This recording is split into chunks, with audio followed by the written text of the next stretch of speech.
be.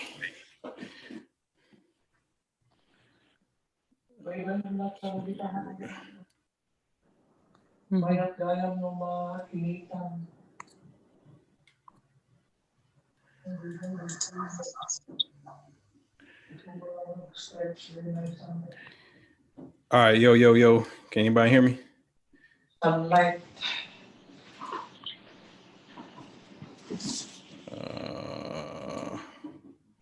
Wait a minute. Hold on.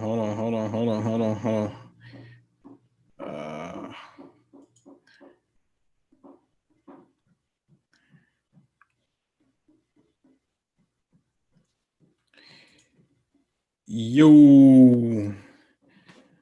Wait a minute. Hold on, y'all. You got to put it in the chat for me real fast. Let me know if you can hear me. Can anybody hear me? Wait a minute. Hold up.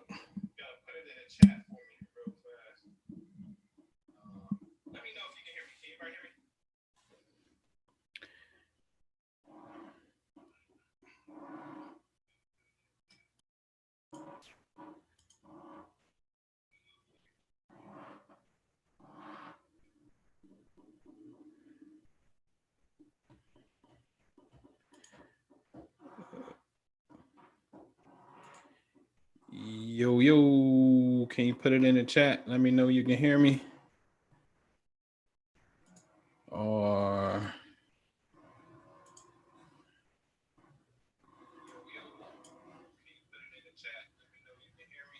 let me go to the chat.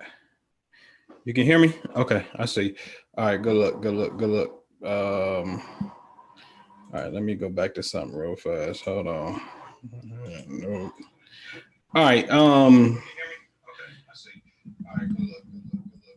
Hey, Jess, can you see me? Yeah, I can see you. But I got everybody muted though, because I don't want to have no interference, man. So you probably got to put it in the chat for me. Are you able to see me? Or somebody put it in the chat for me. You can see me.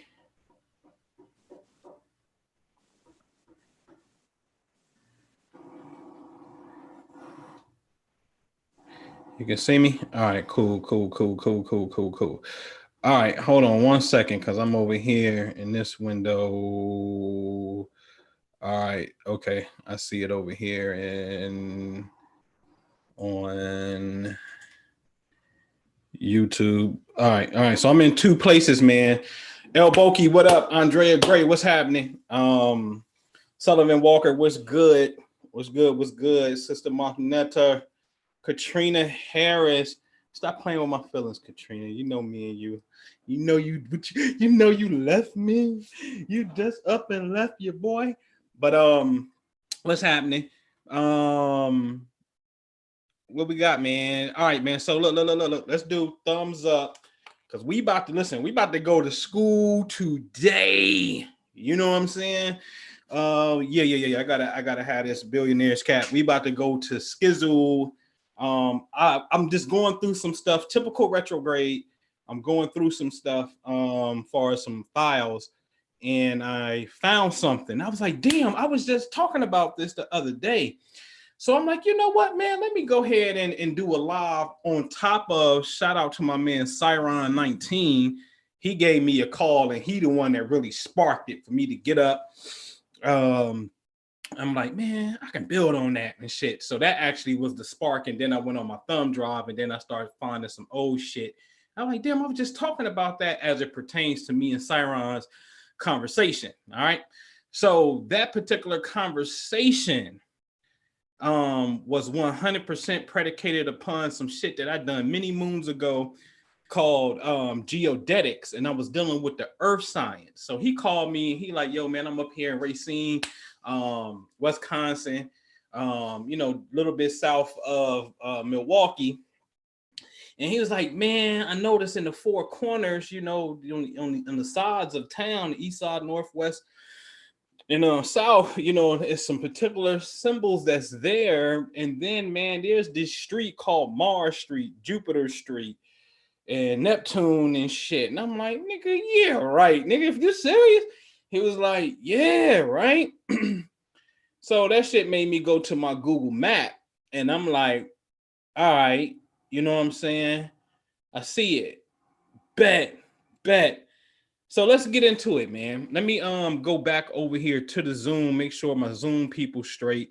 So I'm in two places. I'm on Zoom, I'm on YouTube. My Zoom people who got the link from the email. I'm about to go in YouTube. Let me know because I'm about to go in screen share mode. Hold on, man. This when that real estate call, I gotta take it, man. So y'all, we're gonna have to multitask. Hold on one second, y'all. Hello. Hey, Dwayne, how you doing? Man, pretty good. About to start a live session real fast over the internet. But what's going on, buddy? Yeah, about to do a live video conference call real fast. But what's going on?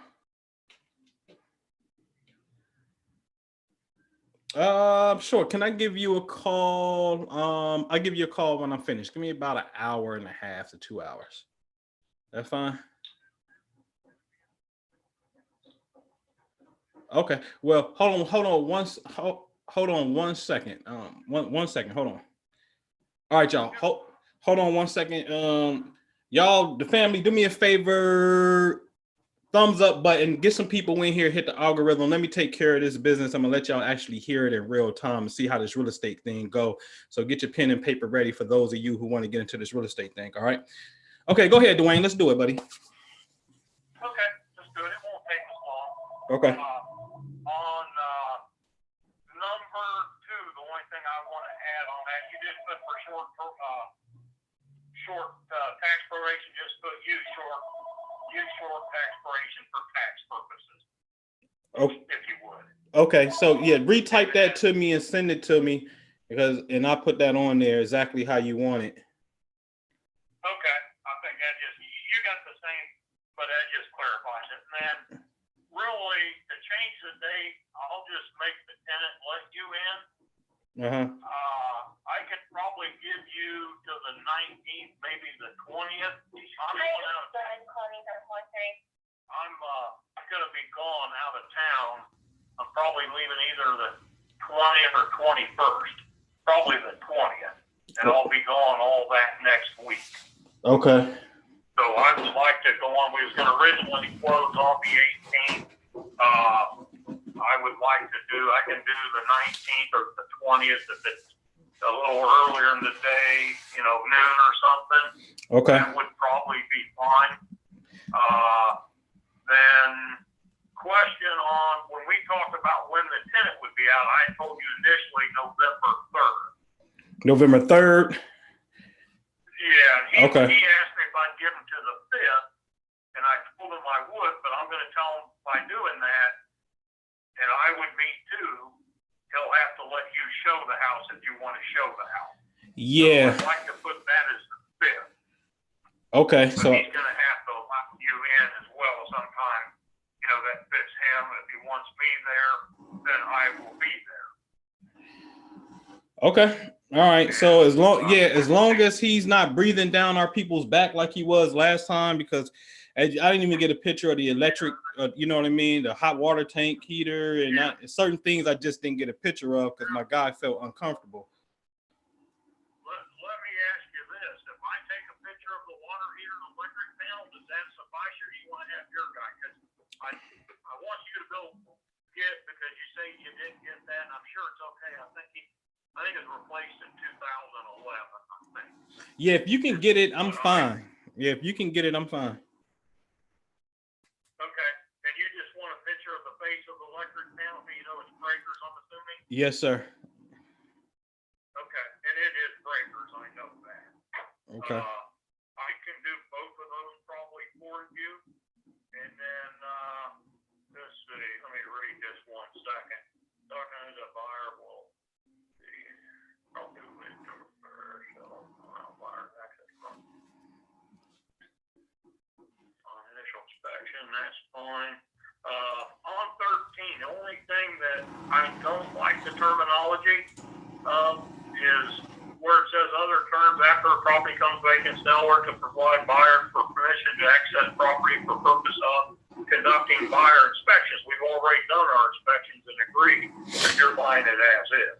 Yeah, but that's me talk. That's why I had put in there in the email. That's the part where if I go ahead and make the assignment to our other LLC and then my partners that's coming in, then when they put up all the cash, when I put it in that particular partnership, then they probably want to come over there and see it for themselves. But the pictures should be suffice and we should be good usually. Right. But every now and then they want to just run over there and make sure they, they seeing what I'm seeing. I guess on that, you just maybe change that for the purpose of conducting buyer's inspections based from photos or whatever that you have. I don't want them coming in saying, hey, I'm having a home inspector come through. Okay, I got you. We've already created, you know what I'm saying? Yeah, I got you. So if you can, yeah, this. You could put for the purpose of housing as it was on. You know what I'm saying? Now, of course, Gotcha. Gotcha.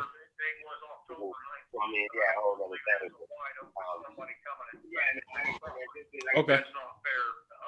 Okay, I got you. Yeah, if you can just put it in the email again for me. What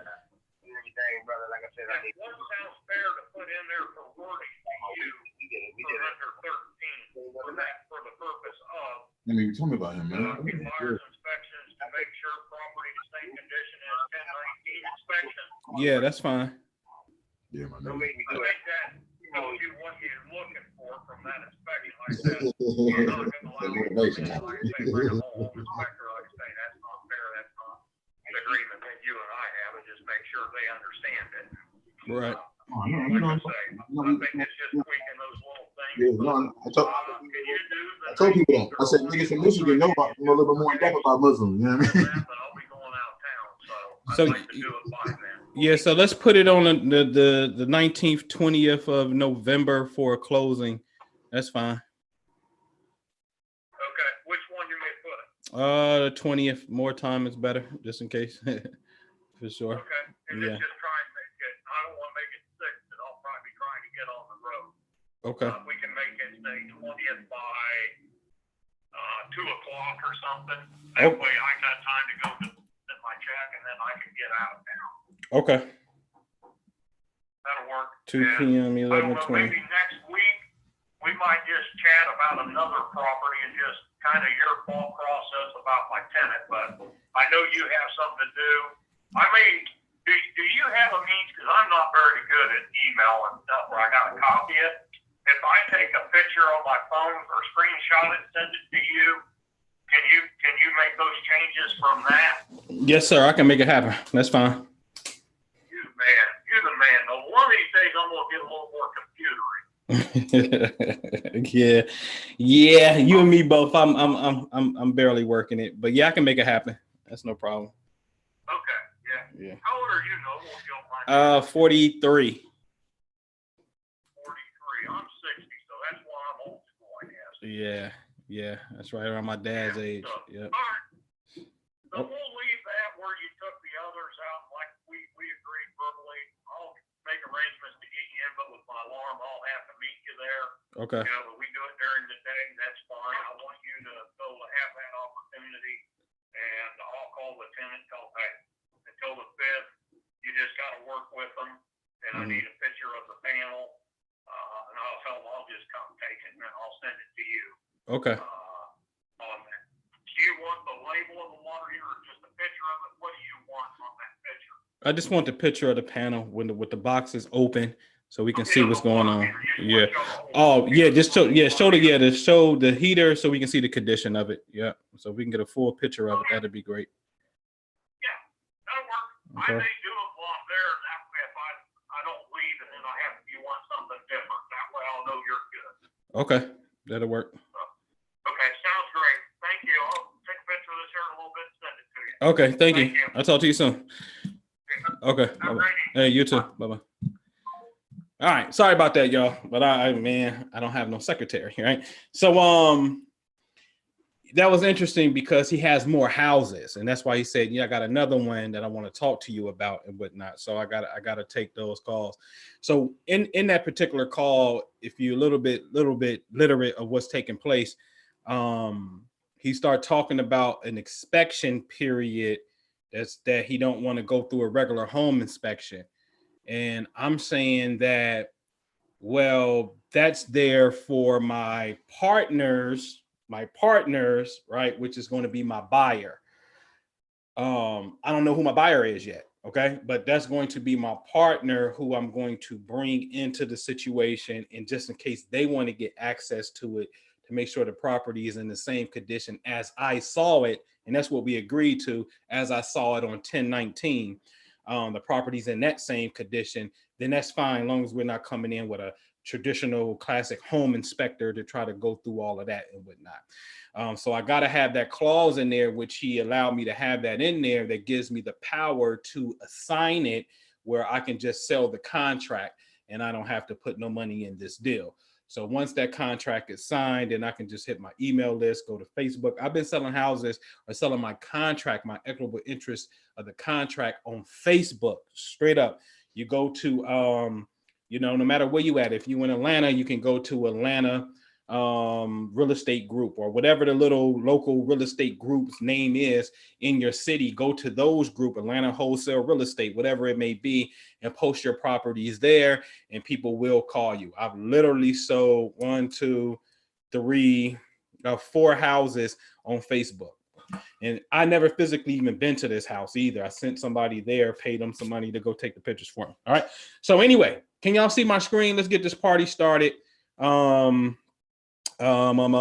right. And or a sign. Can y'all see? Y'all can see my screen? Let me know. You can see the screen. I see it on YouTube. Those of you on Zoom, where's my Zoom people? I don't know. But let me know. Can y'all see my screen? Let me know if you can see my screen. Put it in the chat for me. I'm on. Boy, when I get this Zoom down, we gonna be straight. But right now, I don't know. Let me know. Yeah, put it. Yeah, can you? I'm waiting on my YouTube chat because I can't find my Zoom chat. All right, thank you. All right, so, all right, man, let's go here. So this is an old joint that I did, man. That's called the Egyptian Mysteries Unveiled, Unlocking Quantum Consciousness. Right? There is a scripture that says God is light and there isn't any darkness in him. And what do you mean God is light? Like, what are you talking about? God is light? Like, you ain't no mysterious man? Like, you know what I'm saying? With this big ass beard, God is light? Okay, all right, then we need to get into something, all right? This particular slide, I don't know why I had it because this is some old material, but 9 times out of 10, I'm talking about the different personifications of psychologies that people have. You know what I'm saying? Cosmic psychologies as well. When you're dealing with, there are a few people who have sun disk on top of their heads. Okay. Ampu, as many you know me by, carries the Ankh. The Ankh is a particular artery inside of the skull, known as the Circle of Willis, as we know.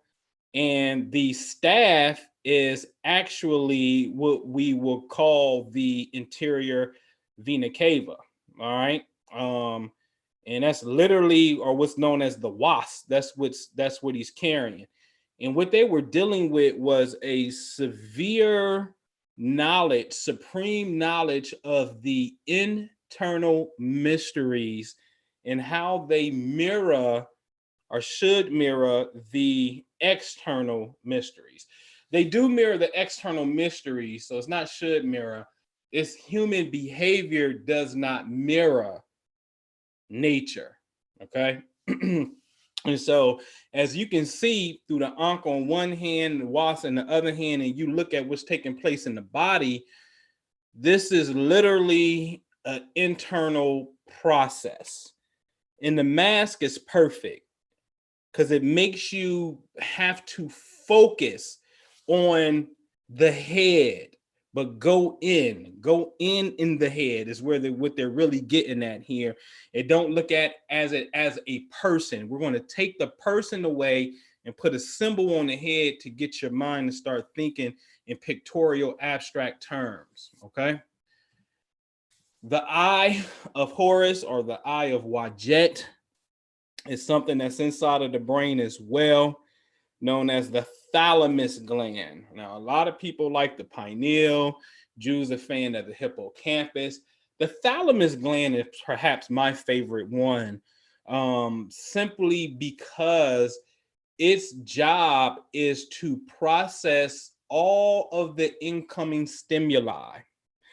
All besides smell. Smell is the only sense that can bypass the all-seeing eye. With the all-seeing eye, the thalamus gland's job is to direct the sound, the sight, the touch, the taste to the appropriate region of the brain. So its job is like the traffic cop or the information desk to tell you exactly where to go. Smell is the only one that sneaks through the back door past the information desk, okay? Which is interesting. But since the thalamus gland's job is to see and direct the stimuli, this is where you can really become aware of your God inside of you, when you can be conscious of the stimuli and tell the stimuli what it means. And what I mean by that is, when information comes in, you see, I always use my daughter. She sees spider, she freaks out, right? So the information is, oh, spider, she freaks out, right? And then it's getting stored in memory. But if you can tell yourself, oh, it's just a spider, you're giving the stimuli a definition. And because the brain is just constantly watching how you respond to shit. That's all it does. It's watching how you respond. Oh, spider scream. Okay, we know what to do. Next time we see spider, we scream, we run. Everybody get into a panic, right? That's what it do. So all the cells get ready to panic when we see spider. So we have to tell stimuli what it means. Our perception is the ultimate key to all of this shit, because what stress you out don't stress me out, and vice versa. So it's based off perception, and your perception is the all-seeing eye. You being very cognizant and aware that you're going to tell the stimuli what it is, and it starts right here when your senses get alerted. Okay, so me personally, I'm a fan of the all-seeing eye. Okay, thalamus gland. All right, so here of course, we have the magnificent pyramids. We'll get into some of those, but inside of your brain, there is something called pyramidal neuron cells. I'm not making this up. You see it, okay? And the blue I have highlighted at the bottom, pyramidal cells may play a critical role in complex object recognition within the visual processing areas of the cortex. So when you see the pyramids, you marvel, but the pyramids is just a projection of an internal thinking process, literally, of what's taking place in the brain. Okay, straight up. All right, and this gets you to tap into, because look at the top part. Pyramidal neurons are a type of multipolar neuron found in areas of the brain, including the cerebral cortex, the hippocampus, and the amygdala. Now, this is important because the hippocampus job is one of its main functions is to store memory. The amygdala's job is to stamp the memory with either fear or joy. Whatever your emotional response is, the amygdala's job is to stamp it. Its job is like the notary. The hippocampus is the librarian, or the file keeper that says, okay, all the bad memories are over here, the good memories are over here. But the amygdala's job is to stamp it. but the amygdala is only stamping it based off your perception. This is why you got to be on point with the I am and be aware. Okay. So now, since the pyramidal cells deal with activating memories, the pyramids will activate your ancient memories within you. Okay. All right. They're going to activate it. If you stare at it, visualize them, go there, it's going to activate some stuff that's in you. All right. If you of that lineage somewhere. All right. So we know that these pyramids point to Orion's belt. Okay. But also, did you know there's 3 pyramids of Teotihuacan down in southern America, Mexico, that are just like this? The pyramid of Quetzalcoatl, the pyramid of the sun, and the pyramid of the moon have the exact same alignment as they do over there in Egypt. It's over here in America, in South America. And now we're going to get ready. We're going to come up north to where you and I are at. All right. Because the last plateau that's going to really set this whole thing off on Earth is for us to come together in the northern hemisphere, north of the equator where we are, but also what we call the northern states of the United States, and to send a signal off from special spots, geodetic spots, these portals, these vortexes, in unison with some type of cosmic phenomenon that's going to change the game for humanity forever. And that's a big statement. Okay. In a nutshell, it was already given to us in prime when the spirit world sent Dr. Jose Arguelles, who came and said, hey, October, what was that? October of 1987, they did the great synchronization where everybody on the earth was in Stonehenge. People was down at the Mayan at the Mayan pyramids and things of that nature and whatnot. And there was this great synchronization of consciousness. That was wave 1 for humanity. That was the white folks doing their thing. Black folks didn't get into that. You understand what I'm saying? Because we just wasn't there yet. We will be there in the year 2024 at the Great American Eclipse is when we're going to be there. Okay. All right. So not only do we have pyramidal cells, we have something called astrocytes. Astrocytes are cells, star-shaped cells that's in the brain, that's also in the spinal cord. So while we thinking that the pyramids are just pointing to the stars to look cute, we know that the pyramids are cells in the brain, but they're also pointing at the stars because there's other stars or star-shaped cells in our body that's a reflection of what it's pointing to. Okay? So you got to really understand when they say as above, so below, as within, so without, this energy is ultimately inside of us. Okay? And we got to activate that. All right? So here's a picture of where the pyramid would be at. Now, notice at the 0 mark, longitude, that's where Greenwich, London is, and where time is synchronized and start at the 0 point reference. Now, this should teach you something because the real 0 point was at the pyramid. Okay? The pyramid marked 0, but it's off by 31 degrees because London from the pyramid sits about 31 degrees east of the pyramids. So the original calculation of longitude, east-west coordinates have been adjusted by 31 degrees because new people have come into power and have decided to create a 0 point energy meaning a 0-point reference of how to measure reality and tell time and synchronize clocks and everything and start running the world. This is dope.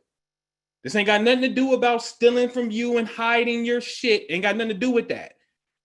It shows you that man has the ability to set up shop on any block we want to and use that as a 0-point reference to run our ball game and our operation. Okay? So it don't matter where you be. Your center point reference is only within you anyway. Okay? All right.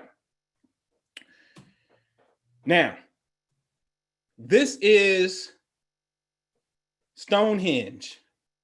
Stonehenge sits 51 degrees, 10 minutes, 42 seconds, and 51 degrees, 10 minutes, 42.35 seconds north of the equator. Okay. So remember, if you take this 51 degrees, you see it on my, you see it on the screen, 51 degrees times 10 times 42.35, I think that's the calculation.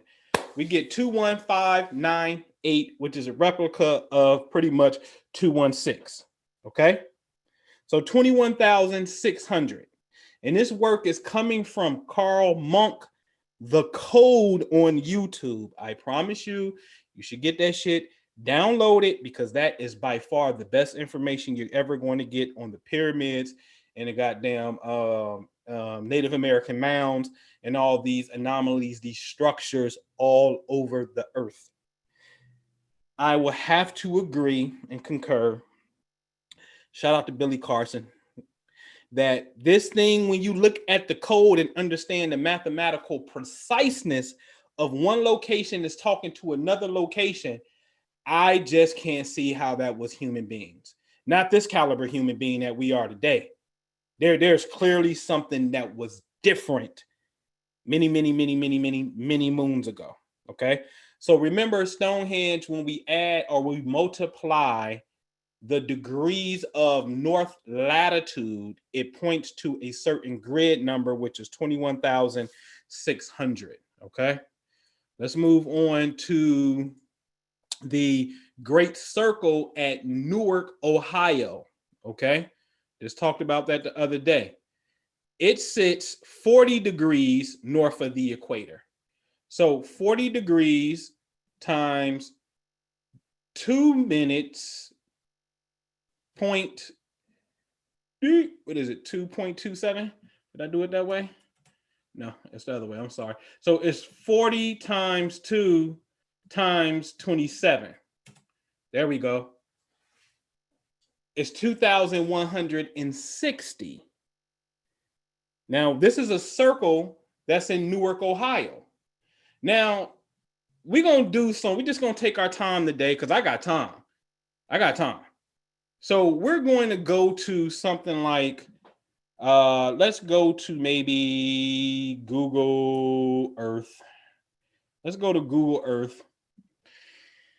Let's see if we can zoom in and see some type of satellite imagery of the Great Circle in Newark, Ohio. All right.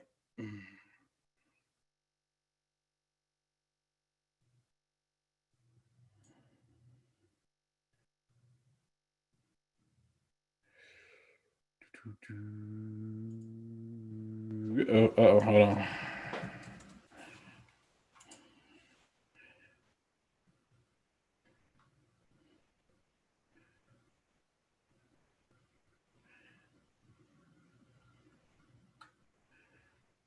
I actually should type it in. Let me see. Hold on. Bear with me.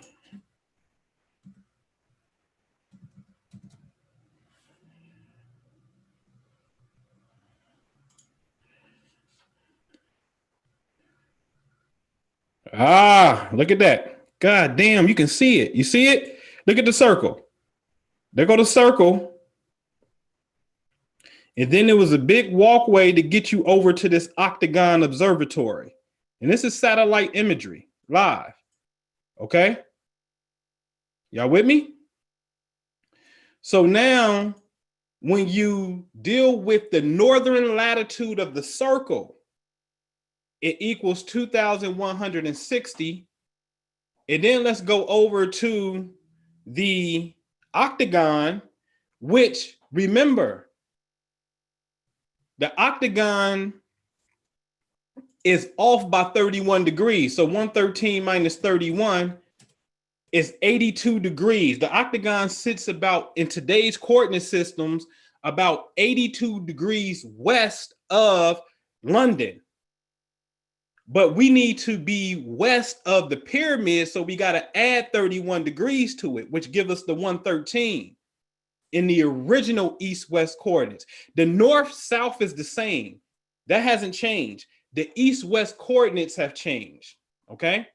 So if we take 113 times 34, right, times 56.2207, oop, I messed that all up. 113 times 34 times 56.2207. There we go. 216,000. Now, how is it that you have 21,600 in England at the circle, but then when you come over here and you deal with our circle and just deal with the latitude, it's 2,160. But then when you go over to the octagon and deal with the latitude, the longitude, it's 216,000. All of these are a base 10 system, right? 2160, then it's going to be 21,600, then it's going to be 216,000. Now, I just find this shit weird that I was fucking born in this area and my goddamn birthday is 216. Like, what the fuck, right? But see, that's what I mean by us being sent to do a message, to be able to be a messenger of light and know your part and do your part, okay? All right. So when you look at, let's move on to the Golo circle in Bonn, Germany, okay? In Bonn, Germany, it has, when you do the math, it's going to be 27,000. So each point is pointing to something. Okay, and it's a whole body of work when one is going to point to the other. All right. Okay. So let's move on. Let's see what we got here. Let me see why I was dealing with this. So, yet the Lord would not destroy Judah for David, his servant's sake, as he promised him to give him always a light and to his children. The grand total of all troops in Judah's camp is 186,400. They will be the first group to move out. Now, I know why I did that. I recorded that. Because the speed of light is supposed to be what? 186,000 miles per second. Huh? But in the camp, in the Bible, Judah, which is the lion constellation, that's dealing with something. All right. So once the vision is sharpened and the moon is eclipsed, this is coming from the Holy Quran, the human being will be informed on that day of everything he did to advance himself and everything he did to regress himself. Woo-wee. That's dealing with the eclipse. It says it. When the moon is eclipsed. That's what it says in the Holy Quran. And it's talking about you're going to be informed on what you did to make progress and what you made to go backwards, nigga. Right? But this passage is really talking about your death. This is what it's really talking about. And it's talking about your rebirth, which is another conversation we're going to get into that deals with the 19-year cycle of the moon, which was being studied, which I showed yesterday on yesterday's live. It was being studied right here in Newark, Ohio, right? So August the 21st, 2017 was the American Eclipse. Everybody was talking about it. It's the American Eclipse. And it took place in front of the lion and the star Regulus. Very important. Okay. So this is why I put that lion thing there, because it says Judah's camp is going to be the first one to move out. And it's talking about moving at the speed of light. And light is slow compared to thought. Okay. All right. So the American eclipse, blow this up a little bit for you. Slideshow current. All right. So the American eclipse came over southern Illinois, where it made its most extreme eclipse point. And it happened in Carbondale. Now you can see it. I put it there. Carbondale is a city in Jackson County, Illinois, United States, within the southern Illinois region, informally known as what? Little Egypt. Okay. Now you're going to have to get outside of the eastern Egypt and bring your Egypt over here to the west. Okay. Very important. Remember the Amenti, the underworld. You're traveling to the west. It's time to get busy on the west side. All right. All right. So I don't know why I put that there back then, but obviously I'm dealing with light waves, but that's I'll deal with that later. Really dealing with thought and whatnot, but I'll deal with that later. So just to give you some backdrop, because remember 2017 was the eclipse in Little Egypt. Here's a flyer in 2013 that we did. And this is what I'm saying. The spirit, the divine gives us this information. And I did we hosted something called the Mississippi Valley Bigger Than Egypt Tour. Then when I flat out, this nail tells you what it was. The Mississippi River is the Nile River of the West. The Ohio River is the Blue Nile of the West. The Cahokia Mound, the big ass mound that you see, is the Great Pyramid of the West. We're going to do a pyramid meditation, and then we're going to go down to the river and do an Ocean River ancestral offering. Okay? You have to be able to go to these sacred spots and touch them.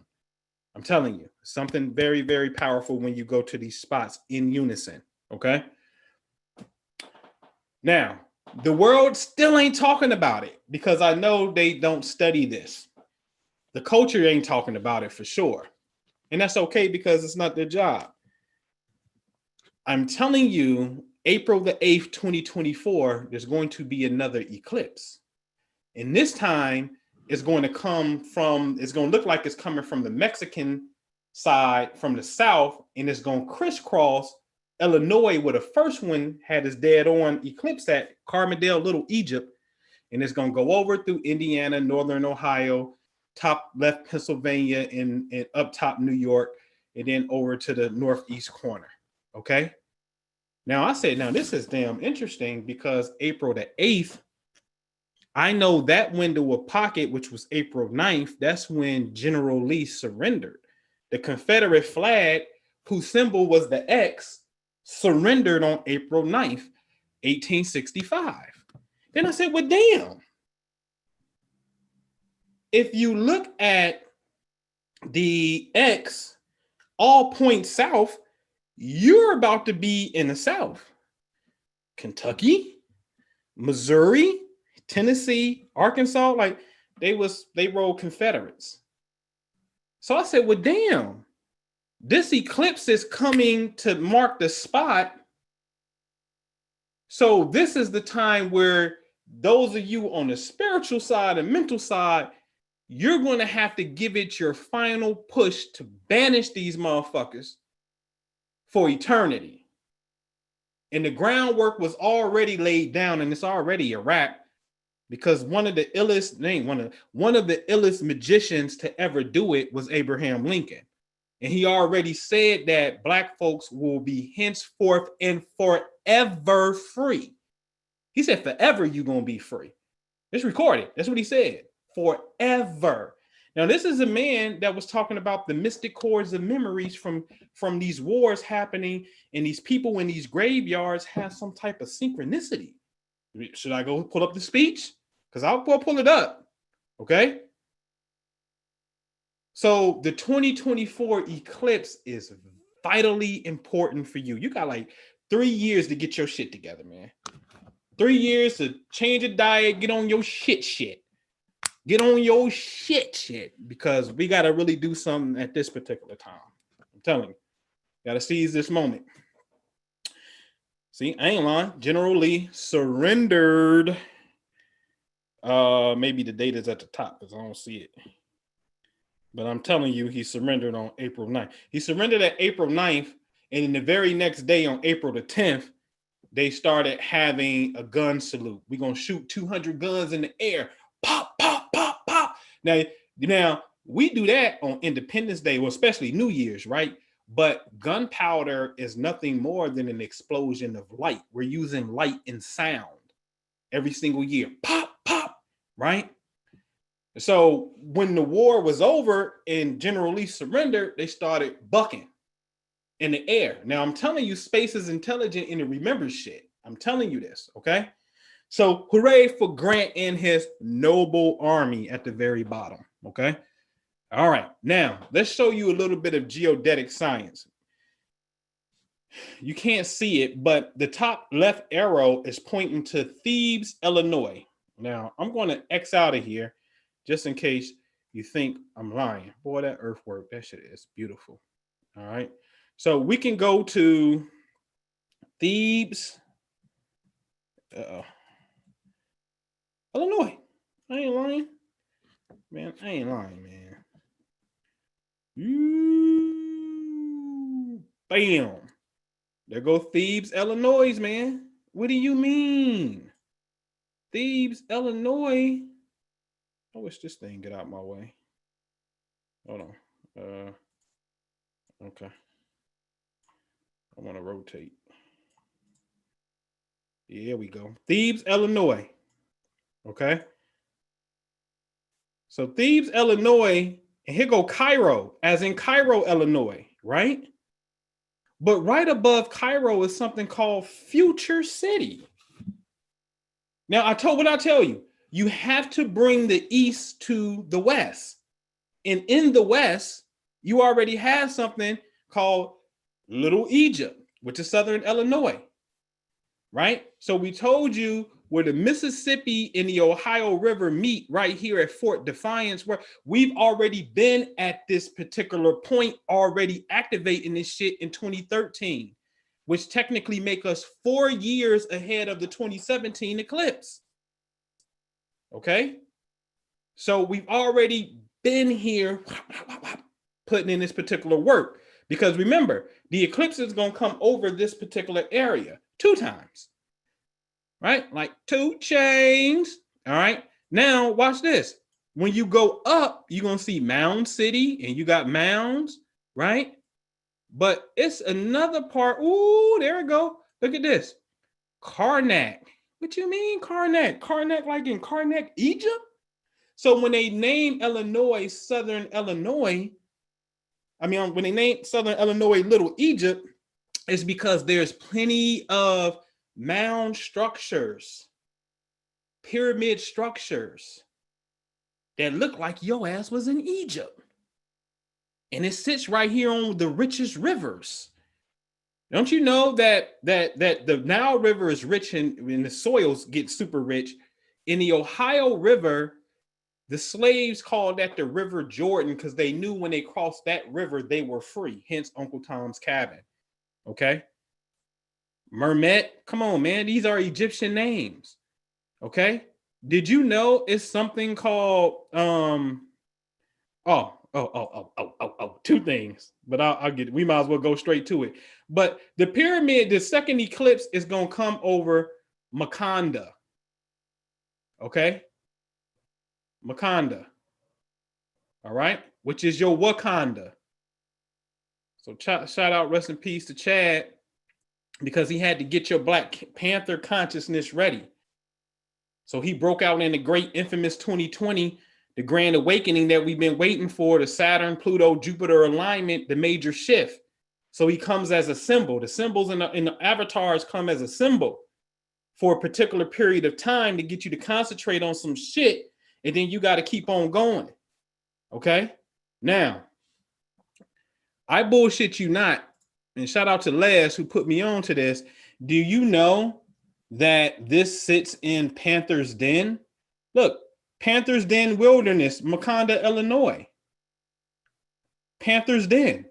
So we got a Wakanda with the Black Panther, and then we got Makanda in Illinois, and it sits within this green forest called Panther's Den. Come on, man. You can't make this shit up. Like, I mean, it's obvious. It's obvious what the divine is telling you to do. So remember, X marks the spot on the eclipse. Huh? The Panther, right? Do the same shit. Okay, all right.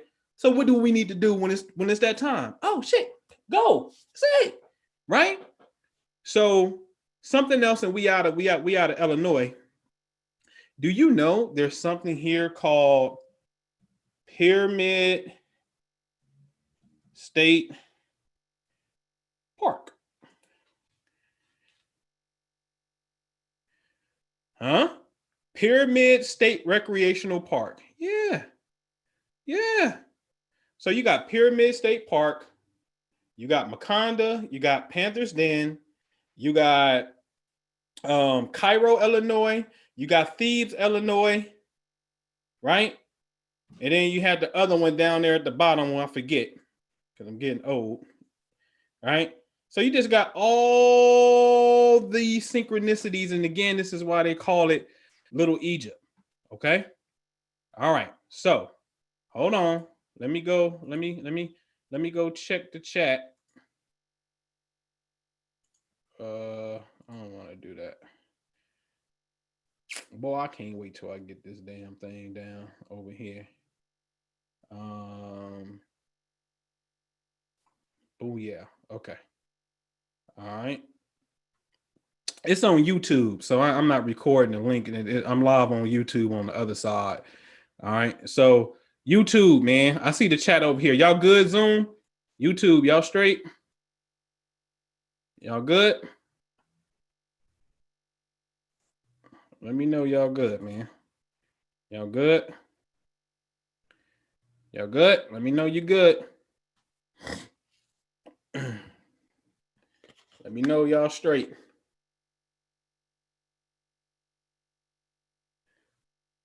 We goody. Put it in the chat for me that we good.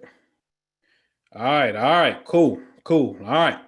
So let's go ahead and uh-oh.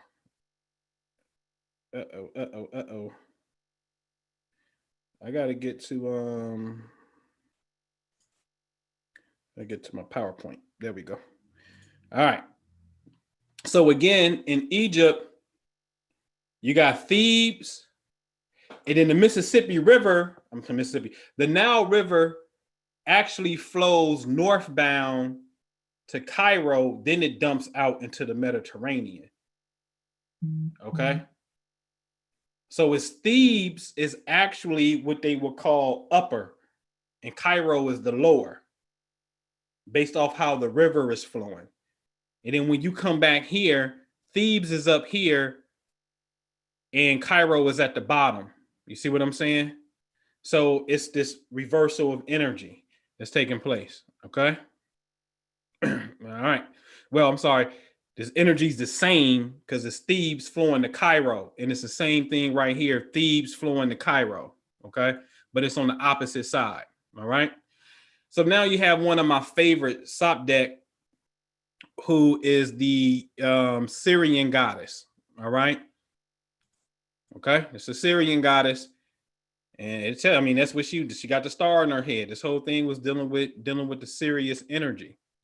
So some of you who may ask me for a famous DVD that I did called Galactic Activation, by far, bar none, I'm not saying it because it's me. I'm telling you, it's by far the best information ever put together when you want to talk about how consciousness works in real time to create events. Like you want to be fucking Neo in the Matrix and all that shit. Like, fuck the hieroglyphics and reading it and all that. Like, I'm talking about be that shit, nigga, and prove that shit. Prove that it's real. Prove that we can do that with our thoughts. By far, hands down, the best information ever. Okay. And again, I'm not saying that to be braggadocious. I'm saying it so it's just a fact. But what gets better than you absolutely exercising consciousness to see how it worked versus reading about it thousands of years ago with no application to it? That shit is whack. It's boring. You're supposed to get that so you can put it into practice. Okay. So I'll show you what it looked like. I'll show you some of what it looks like. 2010. Look how long it was. 10 years ago. 2010. I started programming numbers and celestial bodies on purpose. And I said, hey, Happy New Year, solar eclipse, the science of the number 13. On January the 4th, we are going to experience our first partial solar eclipse for the year. Okay. And it's going to take place at 13 degrees Capricorn. Because on January the 4th, the sun is about 13 degrees Capricorn. And since it's going to be an eclipse, a solar eclipse, the moon is going to be there too at 13 degrees Capricorn. Now, Capricorn is government. And 13 is the original 13 colonies. But I also understand that Sirius is 13 degrees back then, about 13 degrees Cancer, and it's direct opposite 13 Capricorn, which is government. Now, the 13 colonies was bogus and was out of pocket because they had slaves. Okay. All right. So they bogus. So show you what happened. The day before the eclipse, which was January the 4th, which is the eclipse, on January the 3rd, I do an emergency broadcast, and this was serious. Now, when I do these and I say emergency broadcast, listen, if your family good, stop what you're doing. If I say it's an emergency, stop what you're doing. Seriously, because now we about to really go in. I'm not going to abuse this, but it's really a dire emergency for those of you of the spiritual mental frequency. So I said tomorrow morning will be the first solar eclipse at 13 degrees Capricorn. We need to be in an alignment. And I gave the directions of what that alignment looks like. We're going to, at midnight, which technically will be January the 4th, Sirius is going to be visible, and we're going to do a meditation on the goddess star, Sirius. Okay? Because remember, later that day, the eclipse is going to take place opposite Sirius. So this is how you get on the phone with the spirit world. Remember, Bobby be like, get on the phone with the spirit world. This is how you do it. Get on the phone with the spirit world. We sent the signal to the great star. Okay? I'm going to show you what happened. The synchronicity is, one, on January the 3rd, this is a phenomenon called the Perillon. The Perillon is when the Earth and Sun are at their closest relationship all year. That's one. Two, technically, Sirius will be, let's just say, to the left of the Earth, and then the Earth is in its orbit, and then it's the Sun. So technically, the new year is a time where not only is the Earth closest to the Sun, but the Earth is passing between Sirius and the Sun. This only happens once a year when the Earth can pass in between them both. This is our new year. Our new year is a Syrian new year and has nothing to do with the emotional aspect of Happy Jew Year. Has nothing to do with that. This is your great ancestors programming white folks who are receptive enough to implement some shit to get you to wake up. And I'm going to bring this shit home and show you that it was Northern white Masons who was getting ready to stage a coup against the 13 colonies when they formed government to overthrow slavery. And they're going to set up shit called Little Egypt before it even get to the Civil War shit. Okay? Way before you even get there. It's a progression of consciousness that's taking place that white folks are in tune with the infinite and they're setting up shit for the greater humanity. Okay? So shout out to my abolitionist friends, the John Browns of the world, as Killer Mike would say. All right. Lo and behold, what a coincidence, bless her soul, Dr. Frances Cress Welsing, who wrote the Isis papers, which we said Isis is a later goddess form of Sobek, which is the goddess of Sirius. But she passed like January the 2nd when she died. Well, I think she may pass in 2015. But when she passed, it was like January the 2nd. So she died when the Earth was passing between the Great Portal, Sirius, and the Sun. And she wrote a paper called the Isis paper. And the star is really the Isis star. So the question is, where did she go? Trust me. So you got to really look at this shit. How is it that you write a book and become famous? Her most famous piece is the Isis paper. Isis has been dedicated and known as the Sirius goddess. A whole temple in Philae was built called the Temple of Isis that deals with the alignment of Sirius.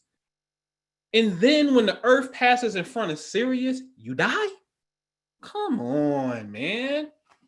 See, this shows you, man, this shows you you ain't got nothing to worry about. You got nothing to worry about? You got nothing to worry about. All right. So we, remember I said January 3rd, we do the activation. So January the 7th, 4 days later, they said there's a magnetic pole shift affects Tampa airport. All of a sudden, all this time, the plane's been landing fine. But 4 days later, all of a sudden, there's a tremendous pole shift and the goddamn planes are scrambled and they can't land correctly. So they had to shut down the runway. Look at paragraph number 2. Airport officials closed its main runway this week until January 13th. Wait a minute. Did I not go on the record on the 31st, the last day of 2010, and said the science of the number 13? Did I not come back on January the 3rd, 1-3, and say, listen, this shit's going to be at 13 degrees Capricorn. We need to go on the opposite side of 13 Cancer, where Sirius is, and call channel 13, call home. And then 4 days later, which is your square materialization, right? 4 days later, they say the poles shift, the airplanes can't land, and we got to shut this shit down to January 13th. And then look what happened on January 13th, damn it. A scientist comes out and there's a new zodiac sign called Ophiuchus, the 13th sign. That had nothing to do with your zodiac sign. That was the spirit world's way of communicating back to you so you can see that when you called channel 13 back home, they had to answer your ass through something that was going to shock something that was going to get the attention of mass media dealing with the celestial science. How else can they tell you this is the 13th sign calling back to your ass? They have to introduce something into the equation called the 13th. You dig what I'm saying? This is how it goes. This is the real 13th right here. It has nothing to do, and I love, shout out to Ava. I love her to death. Brilliant sister. But I highly disagree with the 13th on Netflix because it comes from a state of fear that keeps you in lockdown. That's another level to this shit. We gonna be good and we good. We just got to do the work. All right? All right. Shit, get me started with this shit right here. It's the coldest shit. So the slaves used to look at the North Star to get free. Did they not? That's how they got free. Okay, so solution. They was looking at the North Star. The North Star is known as, it sits in a constellation known as Ursa Minor, the little bear. Now at this point, I gotta show some visual. Because Kanye West, we did a piece on this. Shout out to Minister Jew, Prime Minister.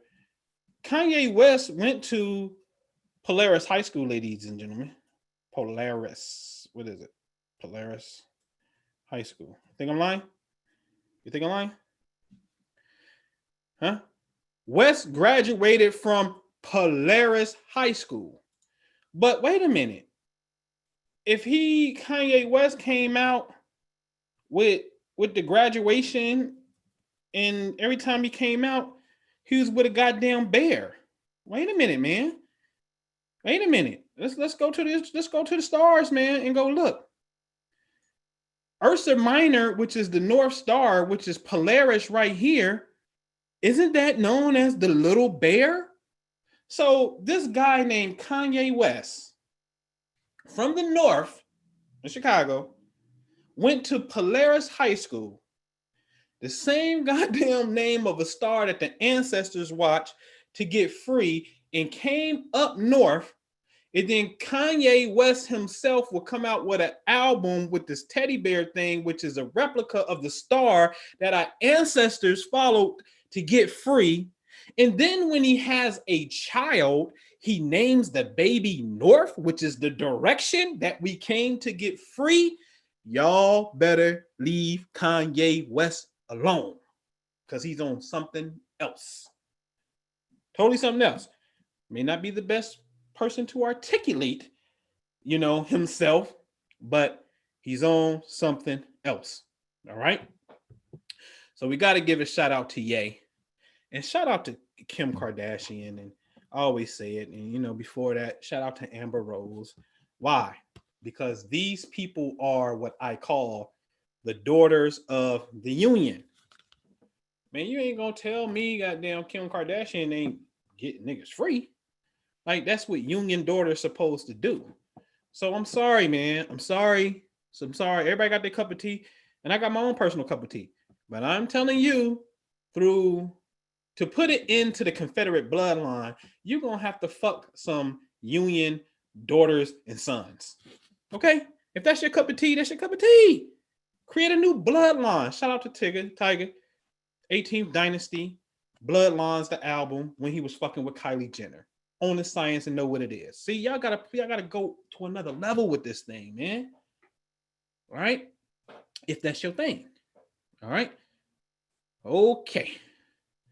So, the northern states are very, very key, because they are the ones that's going to play the vital role. And ultimately, they're the ones that beat the southern gray states and slaves became free, right? So years ago, I created something called the Black Print.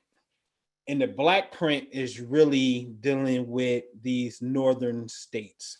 Now, at this time, because remember, you got a right. Yes, you have a right.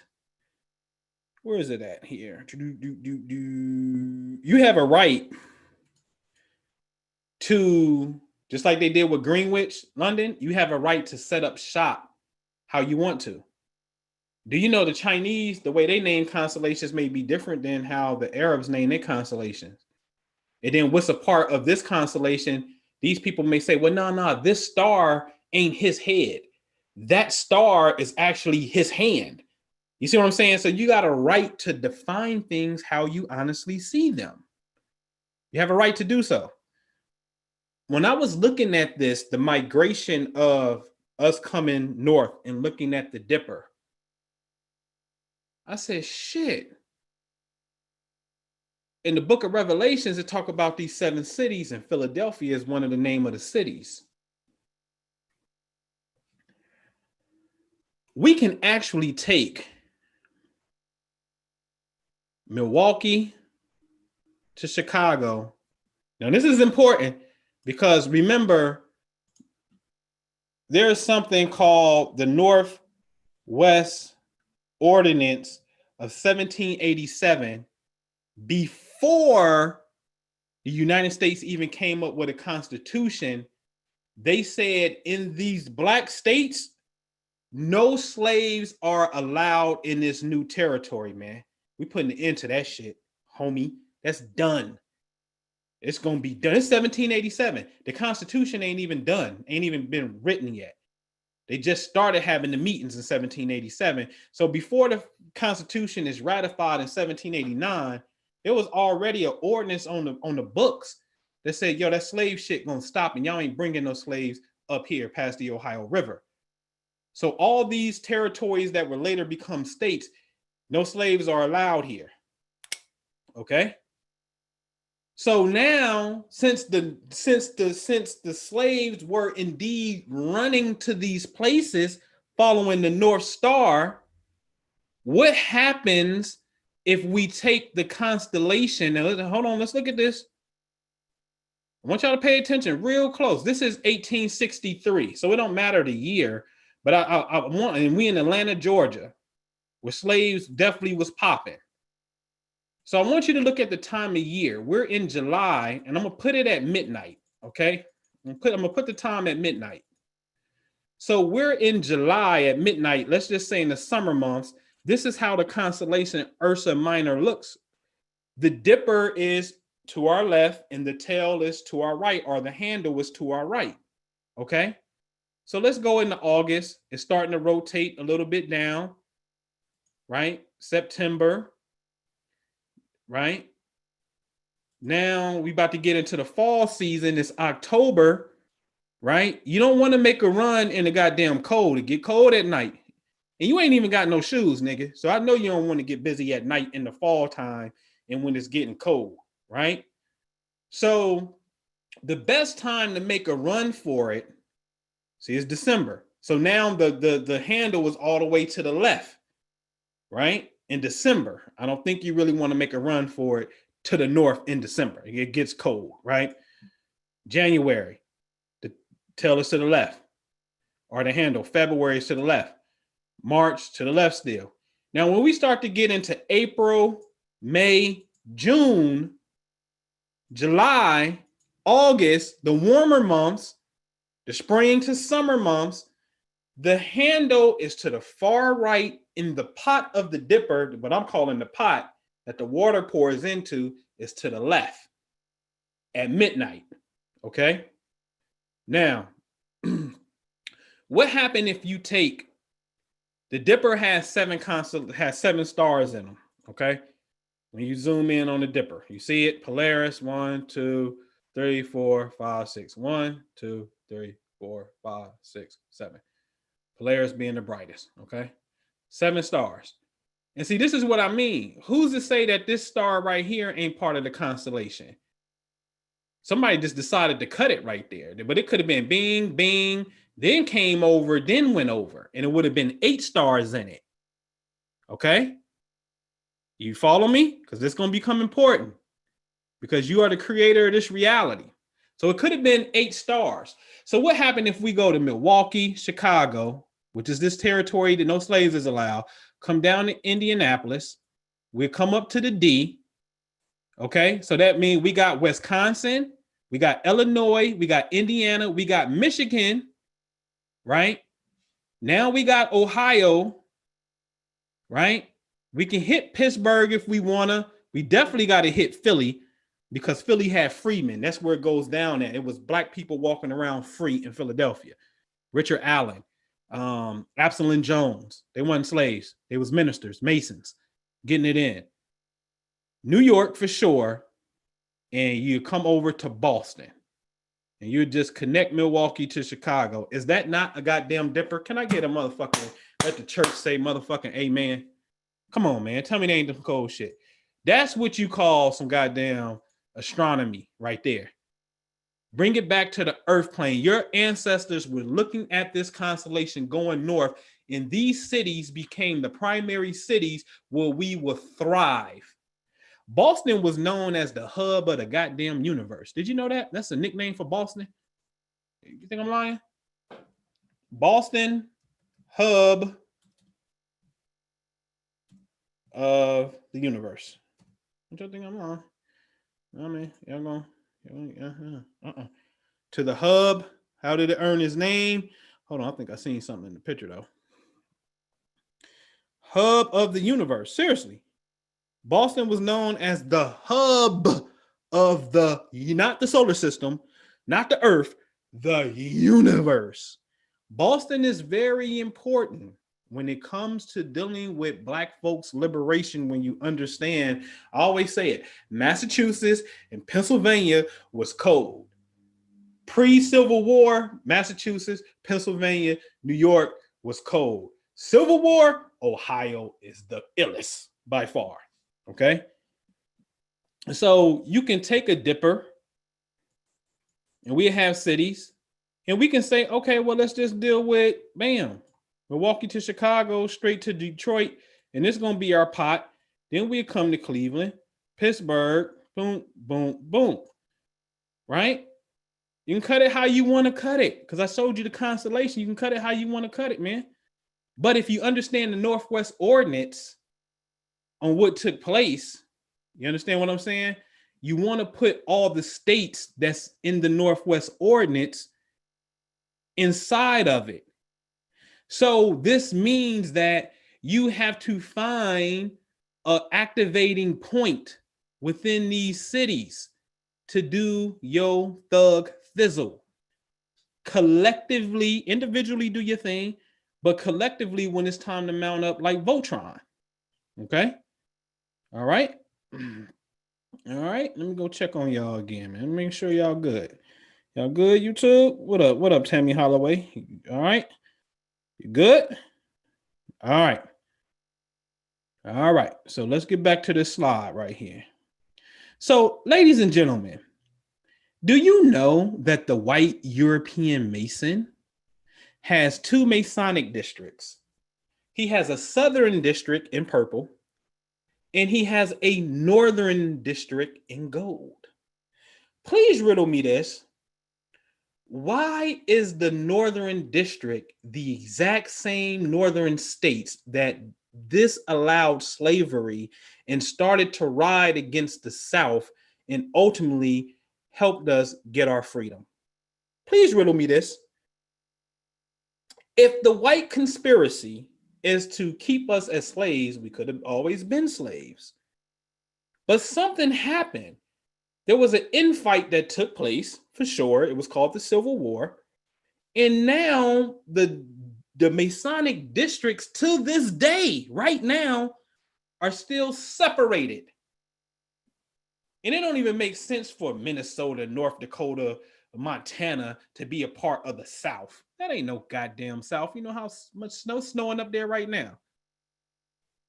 So why did the northern jurisdiction stop at the exact same northern states that was instrumental to our freedom?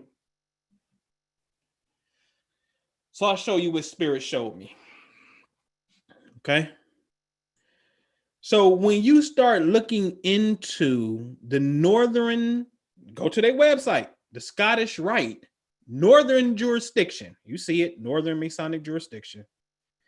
They told you that they did the initial formation in 1813.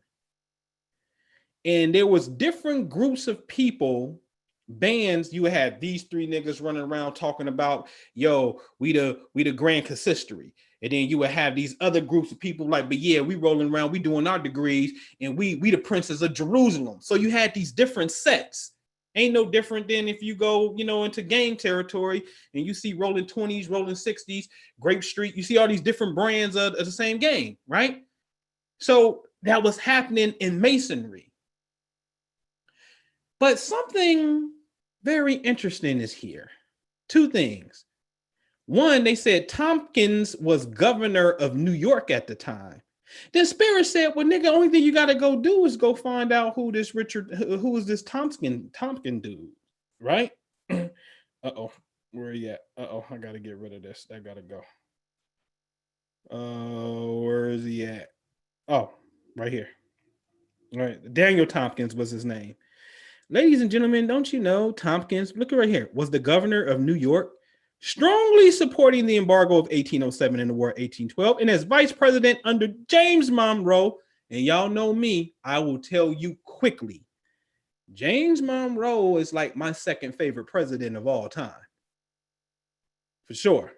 James Monroe was a cold, bad motherfucker, boy. That's my nigga right there. What did it say he do? Now watch this. At his request, the New York legislature passed a law in 1817 that abolished slavery in the state, effective 10 years later. New York will become the first state to abolish slavery. Actually, it was one of the Rhode Islands and one of those. So or Vermont, they did it super duper duper early, right? But New York will be one of the ones that will be leading the way in abolishing slavery. My point is, here is a Northern Mason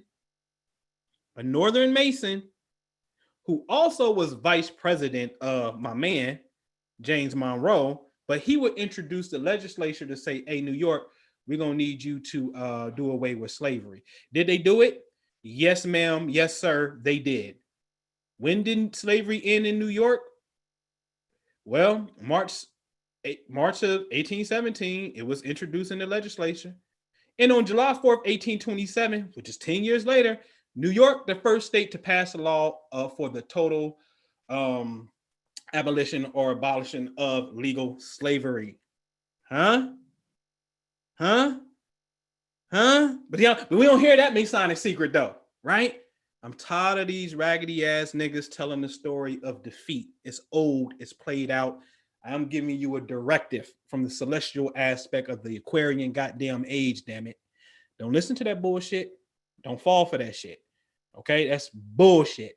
You have to follow the trails of victory because you and I are free right now to do whatever we want to do, say whatever we want to say, build whatever we want to build because of the trails of victory of previous people who have come and who have died, and they have become the cornerstone and foundation for us to keep going. Okay, now let's look into this. Now watch this. They'll tell you that it was three of them: Simpson, Tompkins, and Riker. Riker was the district attorney. That's who they named Rikers Island, the prison, after. Okay? But see, Riker, watch this. Riker, watch this. Where is it at? Riker abused the Fugitive Slave Act to send free blacks in the South to be sold in slavery. Oh, you want to protest some shit? Change Rikers Island. Okay. So wait a minute, though. What did they say? This group, naming itself the Sublime Grand Consistory, was made up of fierce personal political rivals. See, you always had infighting. You had the governor of New York that's like, hey, 10 years, slavery, bye-bye. But then you had the district attorney that's on some bullshit, and he like, nah, y'all free? I don't give a fuck. Lock them niggas up, send them back to slavery. They may not ever been slaves. Send them to slavery. Fucked up. You always had this infighting taking place. But again, you have to get on the trail of the ones who won. Now, because Riker would actually be where he at? He would actually be succeeded by Peter J. Okay. Peter J is the eldest founding father of the first Chief Justice, John Jay. Do you know? See, they don't tell you this. John Jay is a founding father whose signature is on the Declaration of Independence. But did you know that the New York Abolitionist Society, it was abolitionist, IST. Hold on. That was actually founded. It was called the Manumission Society. John Jay. Huh? John Jay. I'm telling you, John Jay was the actual creator of this society. Okay, here it is right here. The New York Manumission Society was an American organization founded in 1785 by U.S. founding father John Jay. So you had this Riker fucker who's sending free niggas into slavery, But then we gonna get rid of his ass, and then next person that's gonna come in power is gonna be the son of the founding father who created the organization in New York to get rid of fucking slaves. Come on, man. This is the part of American history you niggas ain't telling. That's okay. I'm gonna set the record all the way straight when COVID let up and I do this goddamn documentary. This shit is gonna nail this shit. And we're gonna speed it up into goddamn real time to where we at so we can get on our activation shit. Okay. So that is the end for today. All right. So questions. Let's get to it. All right. So where I need to go to get to, can I move this whole thing? Cool. All right. And then I seen that. And then I seen this. So I see chat. It's on YouTube. This is already on YouTube. Hopefully it's recording on YouTube. It's going to be there. So we on YouTube on one side. And then we right here on this side. So where y'all at, man? Where y'all at? Y'all good? Andrea Gray, you still here? You good? Monique Moonlight, you good? You good?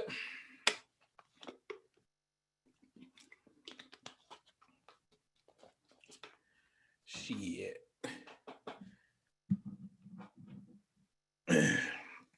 Kendrick Murphy. So how did slavery start?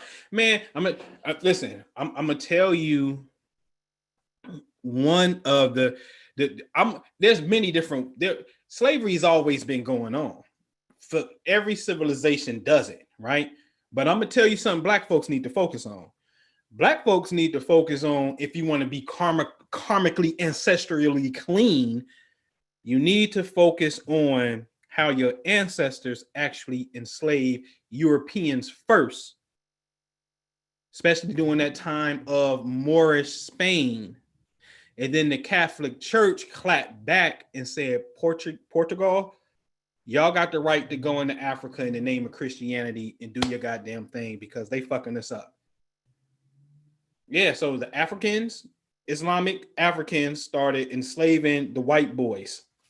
Okay, the white boy was enslaving the white boy. Black folks enslaved black folks. The black boy go enslave the white boy. The white boy enslaved the black boy back. The white boy enslaved the Native American. The Native American enslaved the black boy. Like all this shit is a gumbo pot of slavery, right? Black folks selling out black folks. Like it's just a whole mix of this shit. But how you gonna deal with some karma shit? Like how you gonna be like, yo, they wrong? But immediately the period before the so-called New World opens up, Christopher Columbus and things of that nature, you were actually enslaving the white boys. After you stop enslaving the white boys and they got back in control and expelled the Moors in 92 in the early 1500s, that timeline, next thing you know, not even a century later, the late 1500s, early 1600s, your ass is enslaved by the white boys coming into America. And now you want to scream at that when technically you wasn't there. It's not you, but if you want to say that's your ancestor, then how do you get the right to cut off and stop it when they enslaved you and not deal with the immediate period when we enslaved them? It's just a question. But if you want to keep it on the soil, well, let's just deal with it because it's American jurisprudence and it happened on this soil. Okay, if that's your argument, I don't get the logic. You're not going to bang them on slavery, man, because I think they absolutely, come on, man. If you're just going to be honest about it and you just going to be honest about the shit, you can see that you enslaved them right before they enslaved you. They got a claim too, if that's going to be the case. That's not the claim, ladies and gentlemen. I've been said it. I'll tell you what a claim is. The claim is on the southern states that tried to leave the United States of America because they wanted slaves. They committed treason. They fought against our own government so they could have slaves.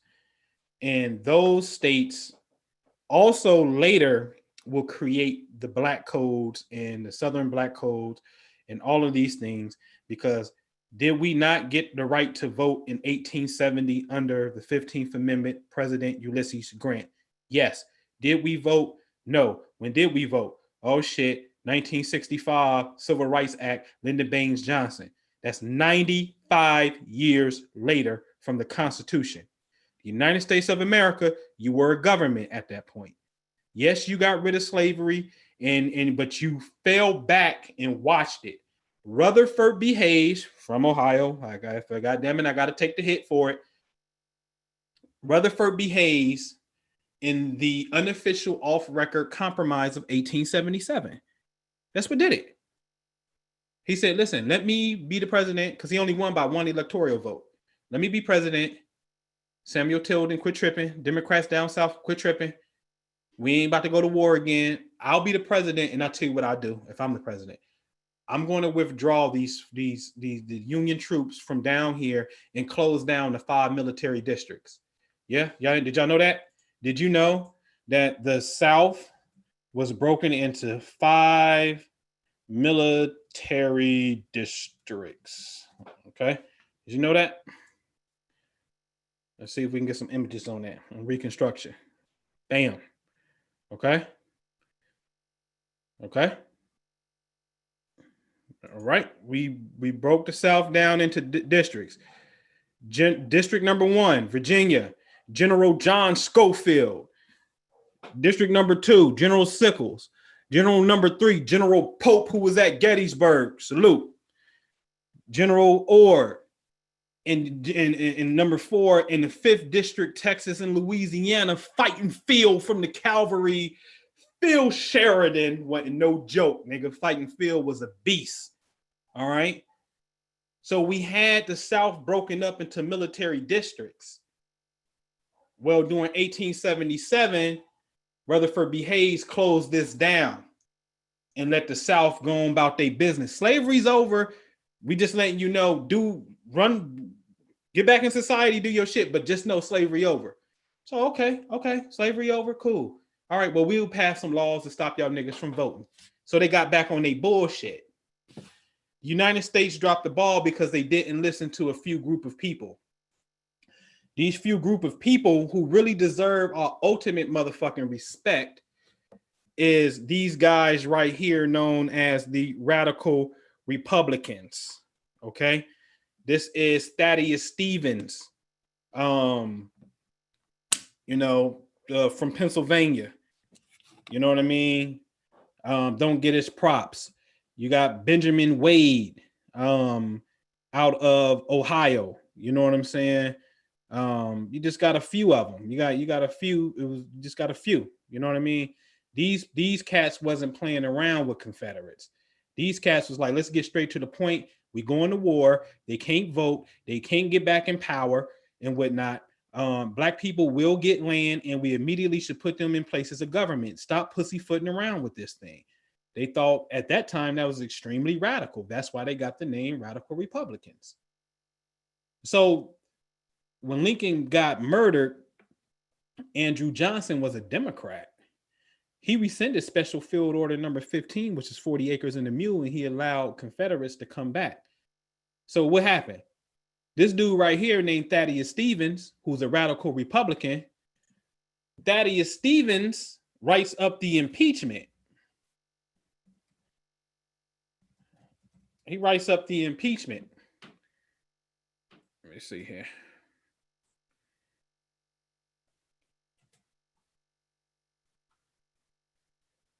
Oh, my Google ain't working.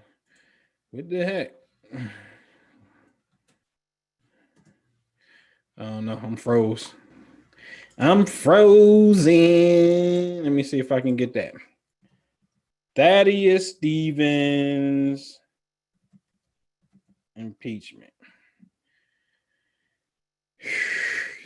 The speech was given on April 27, 1868 at the impeachment trial of Andrew Johnson. You can look into it, man. You can look into it. All right. So he does the closing arguments on it. He's trying to get rid of fucking Andrew Johnson, who comes in after Lincoln. They was pissed. You know what I'm saying? So, you know, we that's where we drop. That's where the United States of America dropped the ball at. You dropped the ball in that period. The Reconstruction period, you dropped the ball, and then Reconstruction became an epic fail. And then next thing you know, that whole era is now in the Civil Rights period, right? And at that time, Black folks was riding with the Republicans all the way up until the Johnson Goldwater, election. Barry Goldwater wasn't a champion of civil rights like that. And so Black people jumped ship and went with Lyndon Baines Johnson, Martin Luther King and them and whatnot. And then that's when we've been forever wedded to the Democratic Party from that particular point. But the issue with the United States government is the United States of America has to admit where you dropped the ball at. You know what I'm saying? And that's where you dropped the ball at. All right. All right. So Andrea says, should we work to set up shop in those areas you highlighted in the northern states, do business? Hell yeah.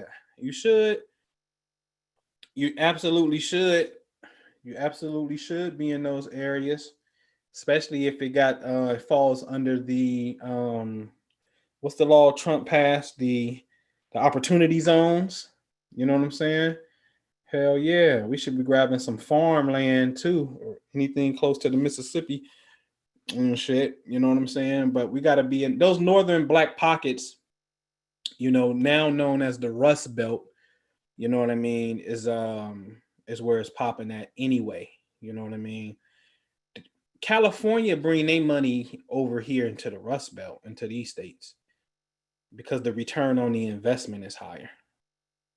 You know what I'm saying? Yeah, man. I mean, every place is special. You know what I'm saying? For sure. You know what I'm saying? Every place is special. You know what I mean? Because even when you look at let's look at this. When you look at the 2017 eclipse path, it went right over what? Lee County, South Carolina.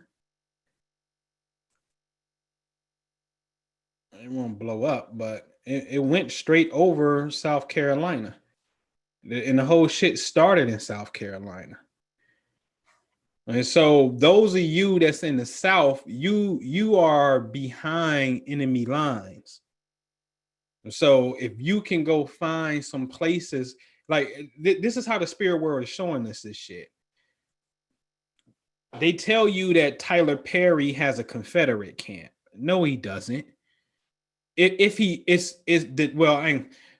place is known as Fort McPherson, man. Okay. Fort McPherson is named after my man James Bird-Eye McPherson. All right. And it tell you McPherson.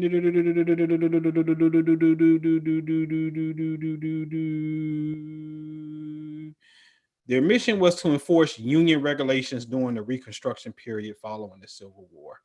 It's named after James Bird-Eye McPherson. Where he from? Probably Clyde, Ohio. Where he at? I told y'all niggas we gonna be fucking around in the Civil War. So Tyler Perry gets Fort McPherson. It's not Confederate camp. That's a Union general. You behind enemy lines, homie. So when we go down there now, you see what I'm saying? The Union set that up for us, bro. I mean, really look at that shit. Look at that shit. The Union had a motherfucking setup after the Civil War for us. And then years later, Tyler Perry would now have this place, and now all Black people going through there like, yeah, this is the new Black Hollywood. We got our own shit. That's dope. But that's the Union, though, that did that shit. You see, this is why. See, it's things like that that makes you, that reinforces why you not packing your bag up and denouncing your American citizenship and moving to Africa, to the motherland. You connected to this shit. Plus you owe. Nigga, anybody that came and saved my kinfolk in some goddamn beef and some type of war, I'm forever indebted to you. I'm always fuck with your generations and make sure you good until me and you have a disagreement and we go to war. And even in that disagreement, maybe we can split ways, and I hope we don't have to go to war, because the initial glue of why we owe, why we fuck with each other is because, we indebted to one another. I'm definitely indebted to, we are indebted to them. Fuck out of here. Oh, man, I'm saying that Black folks are indebted to white Union abolitionist people, Quakers, Union soldiers. Fuck wrong with you? How you not? Tell me how you not. Everybody went Nat Turner, and the black man so motherfucking soft, so motherfucking soft, talk about myself, so motherfucking soft, Harriet Tubman had to do that shit. What the fuck? Like, the illest of all time is Harriet Tubman. That's how pussyfied niggas was. That hurts my feelings when I look at it like, oh shit, man. That's why I always be saying, I fuck with Young Thug. Water that thug shit down, homie. I don't give a fuck if you got a chopper under the dress. Put the dress on and fuck all that thug talk you talking about. I ain't trying to hear that shit. Shit been fucked up for many generations, man. Harriet Tubman had to do it and done it the best. Come on, man. What is this really about? You know what I'm saying? So anyway, we indebted to that. And so if South Carolina find these Union spots, find these spots of contact. So Fort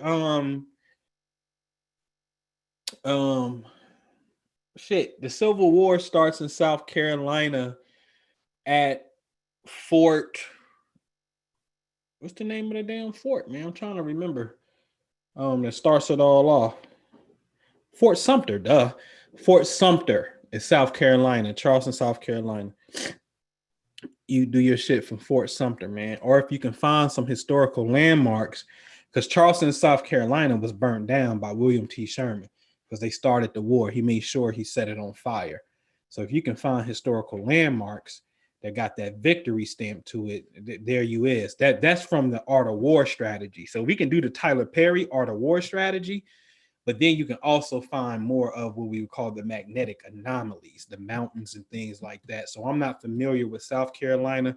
Georgia got Etowah Mounds, another mound set, and Stone Mountain. I would fuck with Stone Mountain all day before any of them. Stone Mountain is just its own other shit. And if you can bear it, walk Stone Mountain barefooted, no socks on, straight barefooted. It can hurt for a little bit, but it's a different type of energy when you get up there, man. That mountain is strong. So if you in the South, we gotta cut it like military districts. If you in the South, Stone Mountain. In Florida, there's something known as Panther Mound, but that shit's supposed to be off in the Everglades. Start looking to your Native American mounds and whatnot. Type in a mound map, and you'll start to see something. If you more in the Mississippi, Georgia, Louisiana area, Mississippi, Alabama, Louisiana area. Louisiana is Poverty Point. Mississippi is Emerald Mound. That motherfucker cold, man. I'm sorry we ain't got no pictures from that particular one, but I had took some gummies and I was high out of my motherfucking mind. Emerald Mound is in let's go to Google Earth and see what Emerald Mound look like.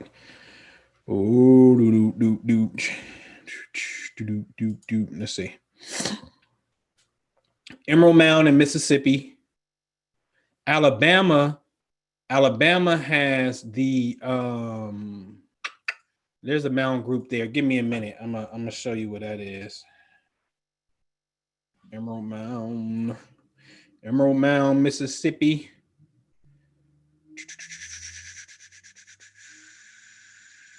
Look at that, baby. Look at that pyramid. Look at that, man. That is beautiful. Beautiful. In fact, that mound, that's, you can see that little ball. They said that has something to do with Mars and whatnot. All right. And then I wonder what this thing is. You got this little round circular joint here. That's interesting. It's real interesting.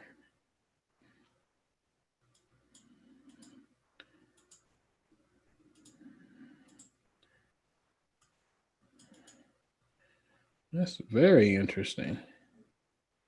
Yeah, so you got Emerald Mound. You have in Alabama, you have Moundville, Alabama. I think it's called Moundville. Hold on.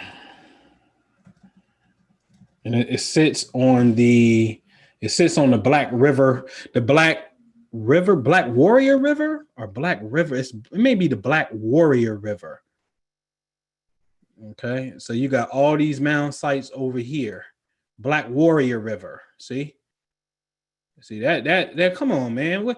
How the hell you gonna have a river called Black Warrior River and then you got some ancient mound sites here? So Alabama got them, Georgia got them. You know what I'm saying? Mississippi got them. Louisiana is Poverty Point. Let's go to Poverty Point in Louisiana. Poverty Point mounds. We ain't got the Poverty Point mounds. Poverty Point.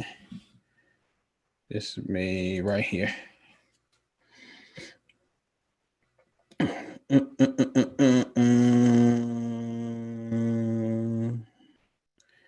So you got Poverty Point. Now Poverty Point is different because all of these rows were like said to be a bird, like its wings. If you look in closely, you see different wings. And then this could be like the head of the mound.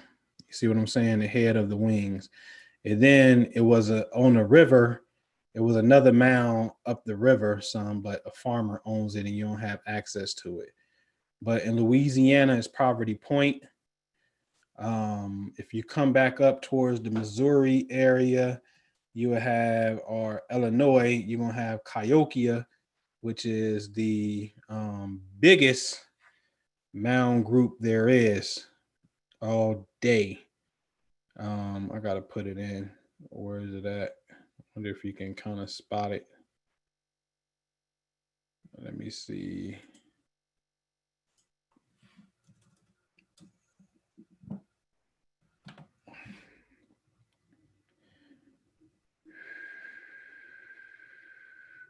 It's the Pyramid of the Sun right here.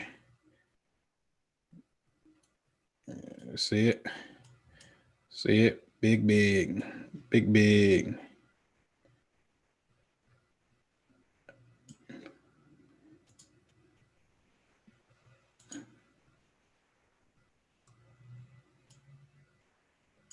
And here is the big one right here. So you got these two, but this is the giant, super giant right here in Cahokia. And you got them in Kentucky. You got them pretty much scattered out. So you can just Google a mound map if you let's see it. Oh, Tennessee got them. It's called the Pinson Mounds. Here's a big old map. Ohio flooded. And they all up and down the Mississippi River. A lot of them. All up and down the Mississippi River and whatnot. And we go to one more, which is it's called the Pinson Mound groups in like Tennessee. They got like 28 to 30 something mounds.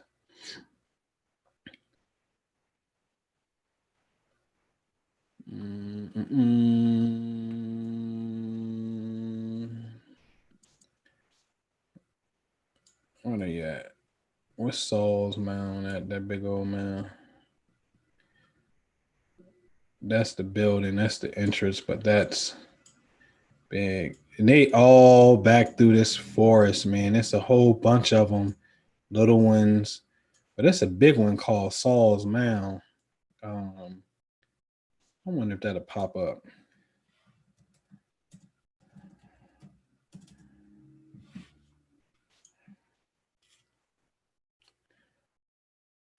There we go. So yeah, it's in the woods. You got to get to it through a walkway and walk up it and whatnot. So it's buried, man. But it's a whole bunch of them in this little group right here. All right. All right, man. Let's go to some Q&A real fast, man. How y'all feeling? Y'all good? Y'all super good. We straight over here. We straight. Thank you, Bakari. Appreciate it. I don't know where my YouTube people went. What happened to YouTube? Did I lose y'all? Did I lose my YouTubers? I lost y'all? I lost my YouTubers. How do I do that? I don't know how I did that.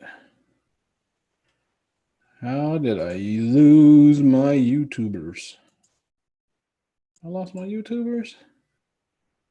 That's whack. Hold on, man. Let me see if I can find y'all. Let me see if I can find my YouTubers.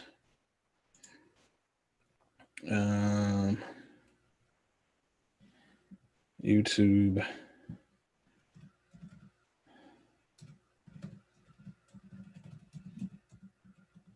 I don't know how I did that. Bam. Got y'all back. All right. So yeah, man. Any questions? Let me know. If not, we can wrap it up, man. I just wanted to. I see you, Rudy. I see you. I just wanted to see where y'all at. You know what I mean? North Carolina. I don't know, man. North Carolina is different, man. I don't do mounds in North Carolina, so you gotta look into it. But when I'm in North Carolina, man, you can go to Chimney Rock, and if you really want to get it in and you about that life, man, you need to go to Grandfather Mountain. And if you're in North Carolina, you know what I'm saying? And so those are my preferred places, and we got some crazy feedback. What up, Carla? We got some nice feedback from Grandfather Mountain, bro. Grandfather Mountain ain't no joke. Yeah, you're welcome. I tell you what, let somebody really piss us off. We're going to Grandfather Mountain. That's all I'm gonna say about Grandfather Mountain. Grandfather Mountain gave us the keys, man. Grandfather Mountain gave us the keys. You know what I'm saying? Look, dig this. So, Member is about Isis and Sobdek, the Star series. This whole shit is on the Syrian thing. So, watch this. June 2015, man. Grandfather Mountain. Isis dies. Okay. Where's she at? Was it Grandfather Mountain? Grandfather Mountain, it's going to be Bald Eagle. Was that 2015? It had to be 15.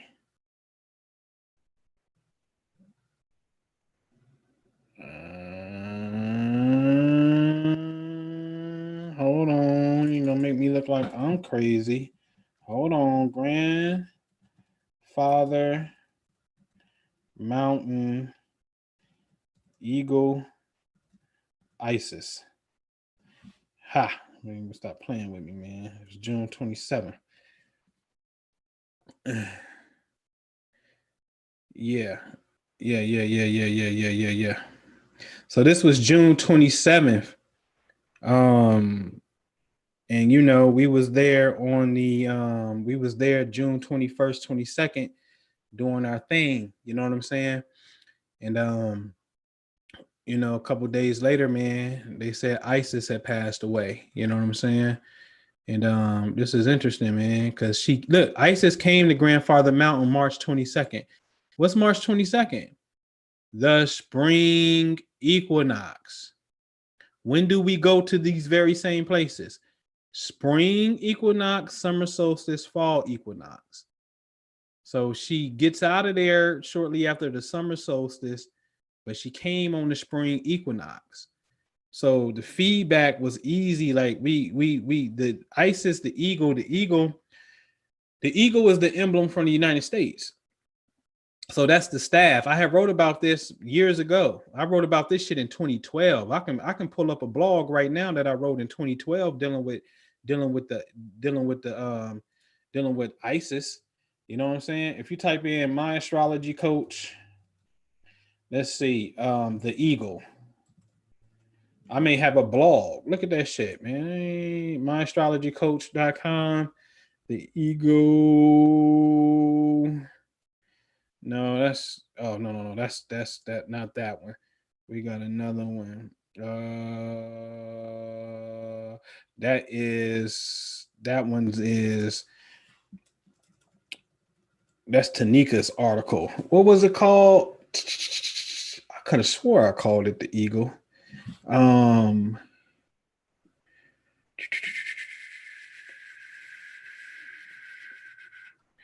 I got a blog on there. It's an old blog. Let me see something. Let me click on that though. And I actually did a story about the eagle, and the meaning of the constellations, the eagle. So it's been a long, man. Look, I used to have 71 pages of blogs, man. This old shit. You know what I'm saying? 2012. What if Jay-Z is Fred Hampton reincarnated, man? This is classic archive stuff, man. Y'all better go click on that, myastrologycoach.com, go to the blog. It's some shit on there, for real. You know, it's some stuff on there. Some nice content. I'm trying to get a year. That's 2013. The Thunderbird has returned, quantum astrology. I had one that dealt with the eagle, but I'll show you in real time.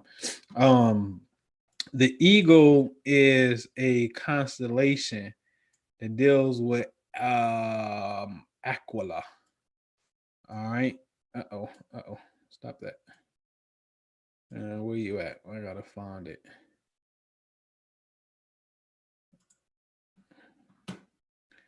So if you look at, let's see if we can find Aquila. What is it?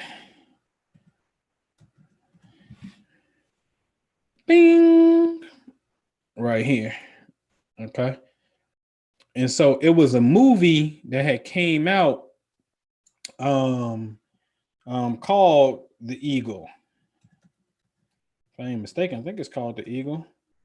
Yeah, it's about a Roman. It came out in 2011. Right? I don't know if y'all know about this, but yeah, it was called The Eagle and whatnot. And his name was Marcus Aquila, was the name that he played in the film. All right. And it was dealing with, look, Marcus Flavius Aquila. So they're naming him after the constellation in which the movie is about, which is the eagle. Well, anyway, the eagle we know is the United States of America. And the eagle standard was their whole, their symbol, their staff. And they had lost it in one of the wars. And he went to go back to go get it to redeem his dad. You know what I'm saying? And so, all I'm saying is this, man. If you into spiritual shit and, it's been recorded about spiritual totems and animals and things of that nature, all this stuff be meaning stuff. How is it when we go to this very same spot and we start doing this spiritual work, the very emblem that represents the United States gets up out of here? And that tells you the spirit world gave us that. You see what I'm saying? So when it comes to the United States of America, we hold the keys to that. And the whole, that's why me and Ju be on this shit. We're like, yo, our viewpoint of this thing is nothing short than what we call supreme wisdom, where, we'd be on the Supreme Court of the United States of America. You feel what I'm saying? Because it represents logic and decision making. It's all about checks and balances. I don't deal with law and jurisprudence and deciphering what that shit mean. Usually the Moorish niggas do that, and they are excellent at it. A few of them are superb at that shit. Then you got another group of people that's more executive and more, and got that gorilla in them. You know what I'm saying? And they rouse up the base, and that's important. Then you got a group of people that's on that spiritual shit that really know that thing. And that's more of the judicial branch. You know what I'm saying? And so that is our trifecta. You know what I'm saying? And whatnot. So when it comes to the keys, man, for real, I promise you, I bullshit you not. We got the motherfucking keys, man. Straight up. We got the keys. You dig? All right. So any questions? Feel free. I don't know how you can unmute. I guess you can unmute yourself. Oh no, then I'm hearing some crazy feedback the way this is set up. Let me see something. Let me see. All right. Yeah, you got to put it in the chat for me because it's a crazy delay on that side. It's super crazy because I'm still hearing myself from something old when I feed into that. But if you can put it in the chat if you got a question, man. Bop. And yeah, man, I just want to build with y'all real fast. And let me go back to YouTube, make sure y'all straight. Y'all straight? Y'all good? Does this have anything to do with Setmek Temple in the Nevada desert? I mean, it's all connected. All of it's connected. You know what I'm saying? All of it's connected. All of it. Mount Shasta and Cali, all of it's connected. You know what I mean? So you got to find your spot that resonates with you. You know what I'm saying? Kendrick asked, what does this have to do with the quantum and quantum imaging group? Well, the quantum imaging group, it does and it don't have something to do with it. The example of showing you certain things has something to do directly with the quantum imaging group as it pertains to the set of things that you guys get in contrast of focusing on yourself and making sure you're doing your thing to create the reality that you desire. The group doesn't do group exercises on the warrior side. We put that up. You know what I'm saying? Like that don't happen. We put that up. You know what I'm saying? So you want to look at the formula of what I'm talking about is all the quantum aspect. You see what I'm saying? And you just use different aspects to empower yourself. You know what I'm saying? The galactic activation is what we termed it. It's a term I came up with years ago. That's when we get together and I may say, hey, let's all may do something friendly. You know, we can do something, whether it's howling at the moon, as I explained before, and then next thing you know, people all across the world are howling at the moon and shit. So there's friendly exercises, but like I don't do that often either because I never really want somebody to abuse that kind of stuff. You know what I'm saying? And plus, you got to have a certain magnetism anyway. You know what I mean? But still, I don't even want to get in the habit of doing that. Excuse me. I never forget. It was a sister, man, and she was like, I can't mess with y'all. I can't. I'm afraid that you guys are going to crack the earth. And that's when we was like 2013, like 13, 11 through 13, man, we was wild, you know what I'm saying? And so, you know, I've just always been a fan, like, well, shit, if we can use it for this, let's use it for XYZ, you know what I'm saying? For the betterment. So now what I do is get on constant visualization on real estate stuff, constant thoughts about that on empowerment, you know what I'm saying? And so that's how that works, man. No retreats coming up simply because I just don't know with COVID, you know what I'm saying? But I'm slowly but surely, as you can see, starting to like come out my shell a little bit and see what's what. You know what I'm saying? And so, just stay on the email list, man, or subscribe to the channel, hit your notification button and whatnot. You know, that's the best thing to do. You know what I mean? What's that? Am I serious? I don't know if you're talking to me. Yeah. So the mounds were used for burial purposes. Down there, do you know down there at Moundville, Alabama, when we was there, they was excavating a damn oven stove that had barbecue chicken on it. I swear to God, they had a dead bird on the stove. They was eating barbecue on the Black Warrior River. You know what I'm saying? Man, appreciate you. Thank you. How can I use my hypnosis practice in relation to this? No, there's no such thing as a dumb question. That's interesting. Yeah, that's my lane right there. The You got the galactic activation part of it, so I don't know as far as the hypnosis goes. But the hypnosis is really that's the part that, I mean, obviously, the best way to use that, in my opinion, is to deal with the healing component of it that allows people to naturally see what comes up in the mind's eye, and it starts to delete old programs that's running. So first and foremost, I just think that's very powerful. How to use it in the activation, that gets scary, because the dude who killed Bobby Kennedy was under the suggestion of hypnosis, allegedly. And he don't know why he killed him and none of that shit, but he was, he had got the order. So when to start testing that in the realm of activation of subjects, that's scary to me. You know what I'm saying? I will keep that strictly for the healing component and whatnot until we can best check the temperature elsewhere.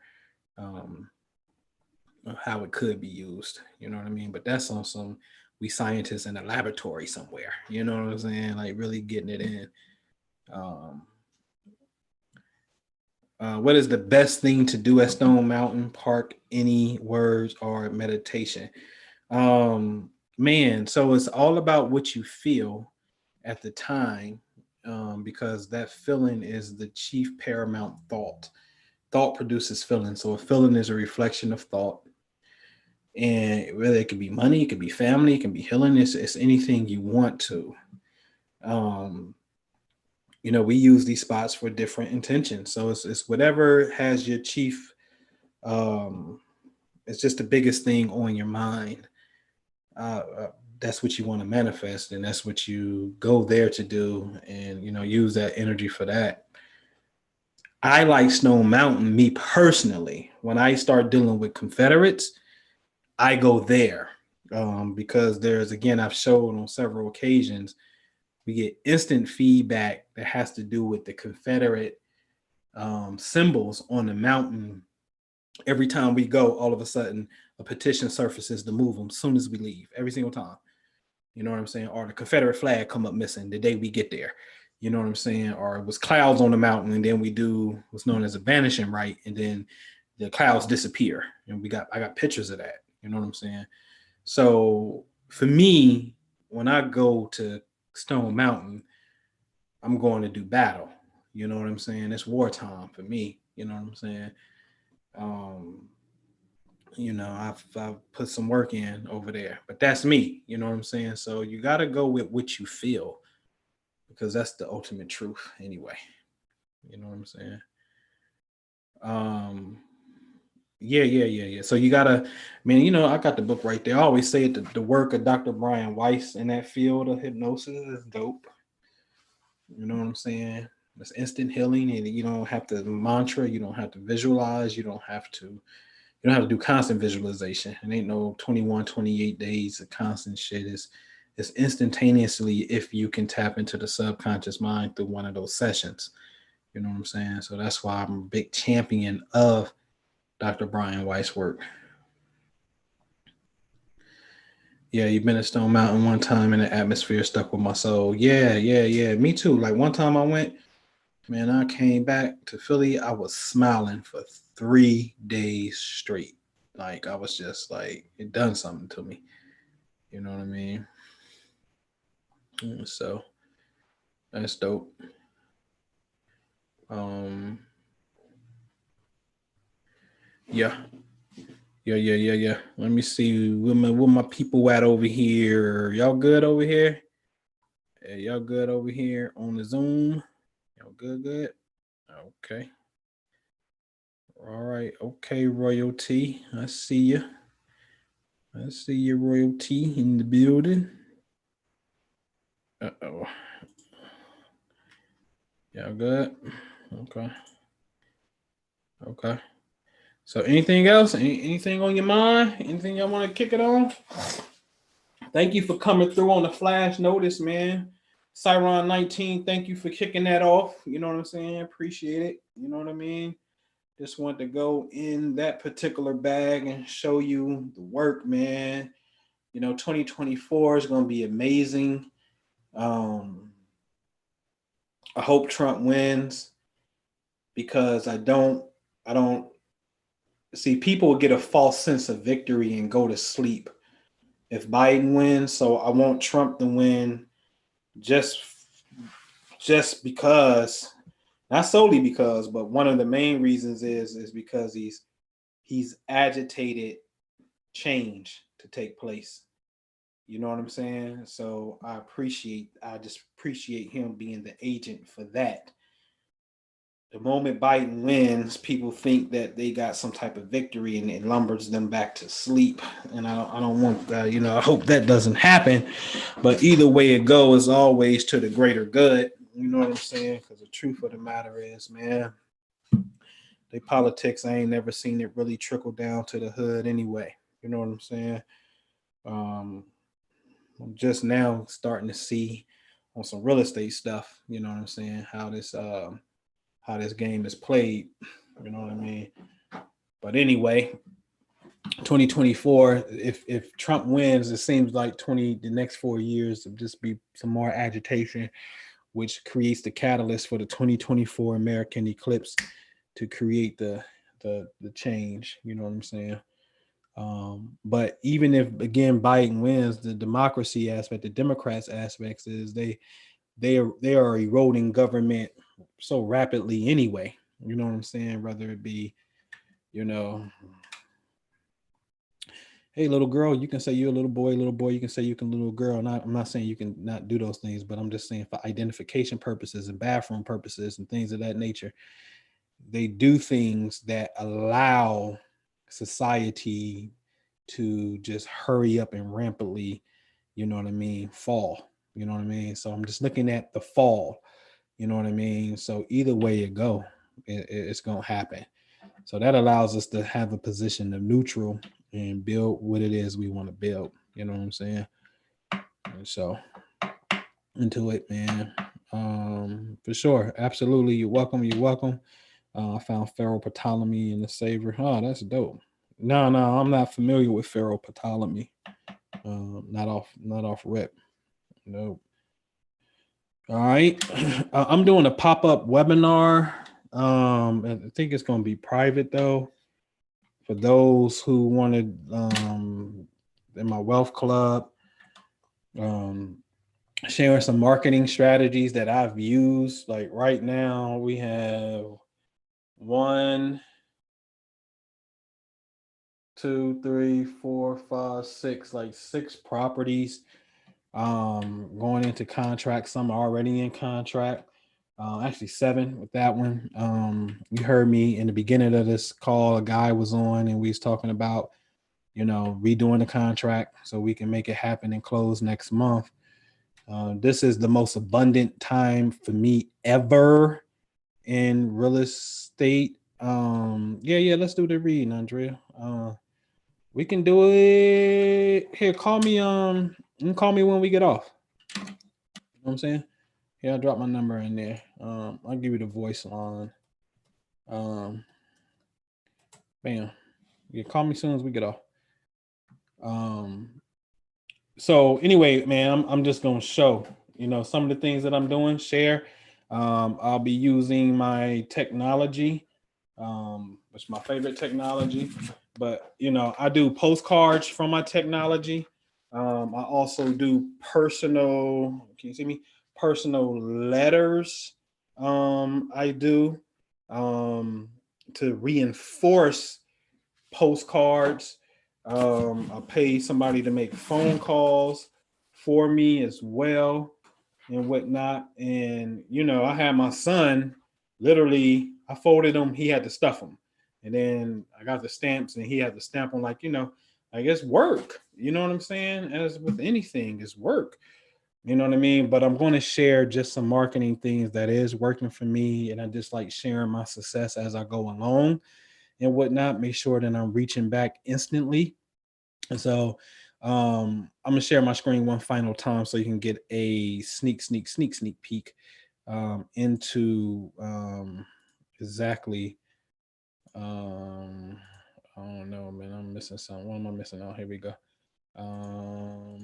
Boy, I'll tell you, when I get this damn thing straight. All right, let me share my screen. All right. So, bam, bam.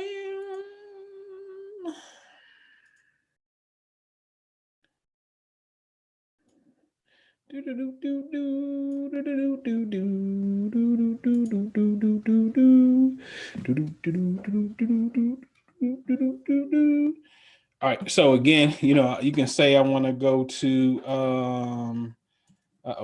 say I want to go to Detroit. I don't want that one. Let me see. Yeah, say I want to go to Detroit real fast, and I must got a filter on. Nope, no filter. So if I want to go to Detroit, let me clear it. All right. Pretty cool feature where I can see the whole city. But there's this feature right here that I really like. Where I'm gonna change the price growth for the last 6 months to try to get an idea of what's hot. And hot is red, orange. And say this area is hot, right? Say this area over here getting close to the east side is hot. All right, you see all this red right here, right? So this whole strip of red that you see is telling me that this is a little hot area, right? So there's a real cool feature, man, that's used where I can just pretty much triangulate this little area, and then I can create a filter from this particular area. And let's just say from this area, what I want to do is I want to look for vacant properties. Nobody owns it. It has to be vacant. I want it to be a single family, all the way from a duplex, a triplex, up to a quad, right? It can't be on the market for sale because that defeats the purpose. And for simple terms, I want the owner to be an individual, and he had to own this vacant property for at least 3 years. Okay. And then I want the equity of the building. I want it to be at least 85%. So if it is a note on it, it's almost paid off as far as equity goes. Right. And so in this hot area, there are 68 vacant properties in this hot area. So immediately what I need to do is bam, bam, save these. And then I need to work on a mail campaign, right? And so I can just I can save that, go to a campaign from within, and then I can just create a campaign off the gate. And I may call it Hot Detroit, right? And then let's just say upload my list, which is known as Hot Detroit, right? I save it, whatnot.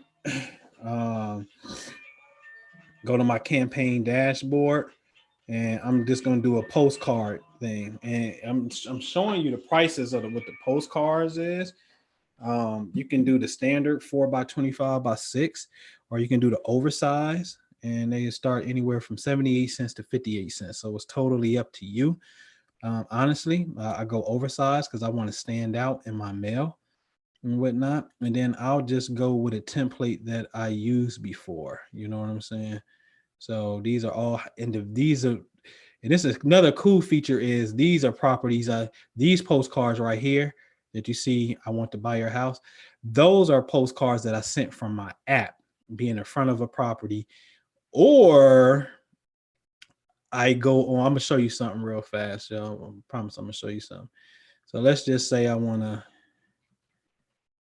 What is that? Bam. Boop. Right. All right. And so I get to send a postcard. It's just that simple, right? And it'll tell me what the fee is. So I send a postcard. I found those hot properties that fast. You see what I'm saying? So what I like to do in the wealth club, man, honestly, is anybody that's like, you know, you ain't even got to be in the wealth club because I just want to see people get it. Like you can hit me up, man. Be like, hey, bro, I really want to do this. You know what I'm saying? I'll be like, yo, what city you in? You know what I'm saying? What's your zip code? You know what I mean? What you want to focus on?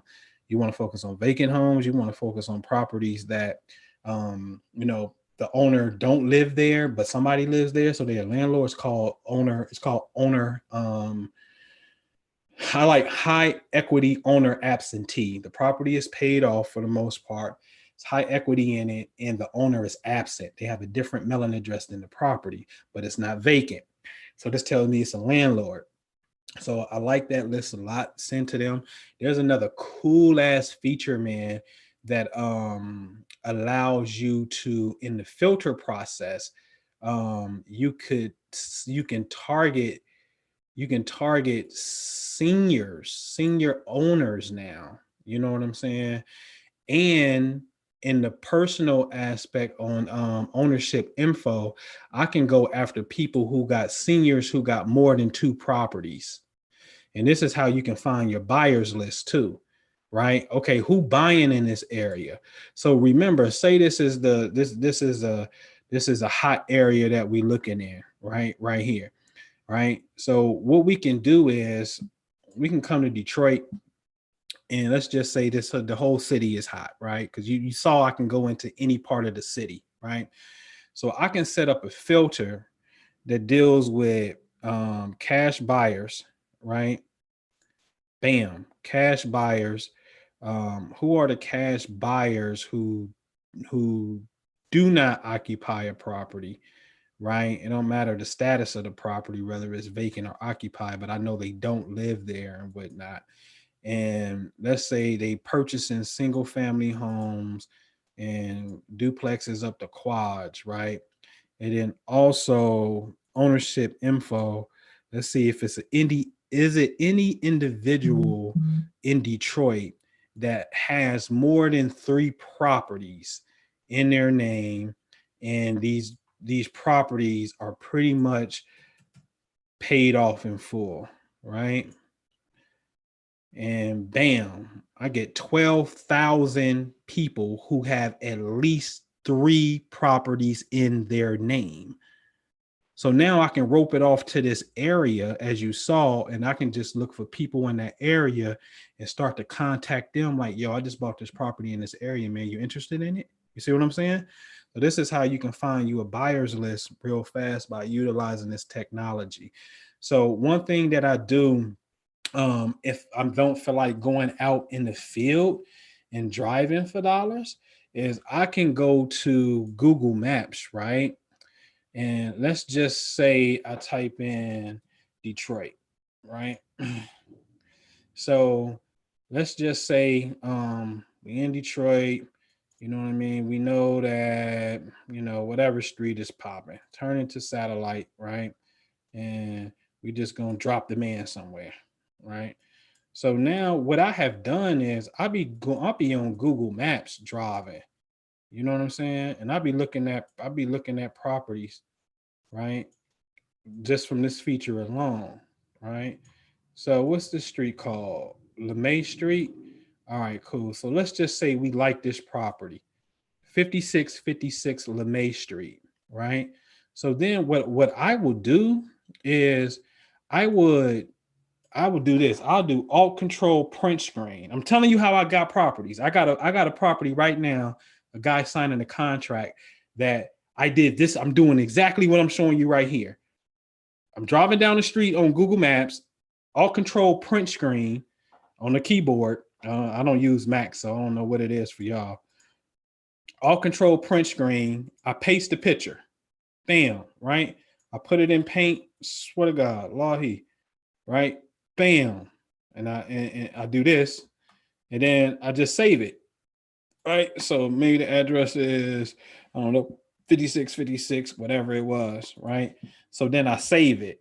And then what I do is I email it to myself on my phone, download it from my phone, open up my app, because the app has that feature that allows me to put the picture of the house inside that photo, that Polaroid picture. They be like, is this your property?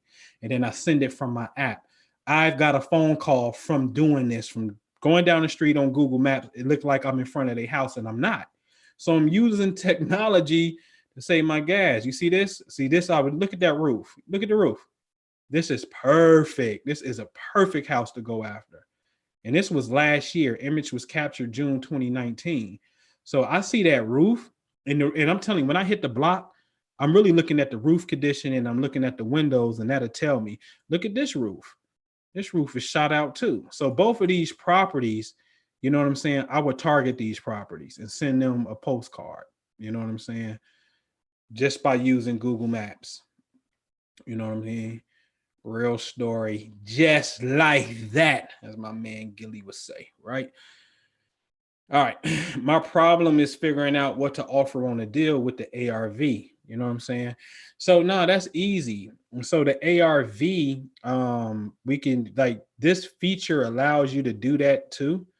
You know what I'm saying? But this is the thing. Remember, I told y'all, you can go to the Zillow. I know some people like Redfin. You can go to Zillow. You know what I'm saying? Let's type in 48221 in Detroit, right? Let's just say for sale. Look, the ARV is this. Go look at the homes that are on the market in the immediate neighborhood or where your property is. And then try to make sure you can set your filter up to make sure that it's the same bedroom size as well. And then you see what the current marketplace is going. The for sale, the homes on the market for sale is starting to give you an idea of what you can sell it for. There go your ARV right there. If you want the actual comps of what's sold, just change the filter to what's sold and zoom in on the neighborhood of where you at, and then say, oh, okay, this sold for 68, this sold for 85, this sold for 120, 127, 120. So I'm comfortable with 120 because I keep seeing on this block right here, there's 3 in the 120s on this block. So I just got one on this block and I got it for 20K. Shit, we're gonna put 60 in it. Now we all in 80. We can sell it for 120. It look like we about to gross 40K off of it if we gonna flip it. You know, on the flip side, but even if you just wholesaling it, you know what I mean? You know what your numbers are. It look like it's going to be, you're going to sell it for the 120s and whatnot. And then you can click on it and see the last time it sold. So that was a year ago in 2019. You know what I'm saying? So look at what's on the market for sale and then look at what's sold to get an idea if those numbers are a reflection of each other. Because maybe the stuff sold a year ago and the prices are up right now for what's on the market, and you can use the current market value on what's, you know, what's what, you know what I mean? So that information on the ARV is just a matter of what's on the public record, you know what I mean? So that's not hard, you know what I mean? Yeah. Yep. All right, man. My partner called me, man. So let me get with him. I appreciate y'all, man, as usual. But get with me, man. Come into the Wealth Club. Let's really get focused and let's really do it and whatnot. Check Minister Jew out. He at theimaginationguru.com. I'm at theprosperityinvestmentgroup.com. And Andrea, give me a call and I'll be waiting on you. All right. All right. Peace, y'all.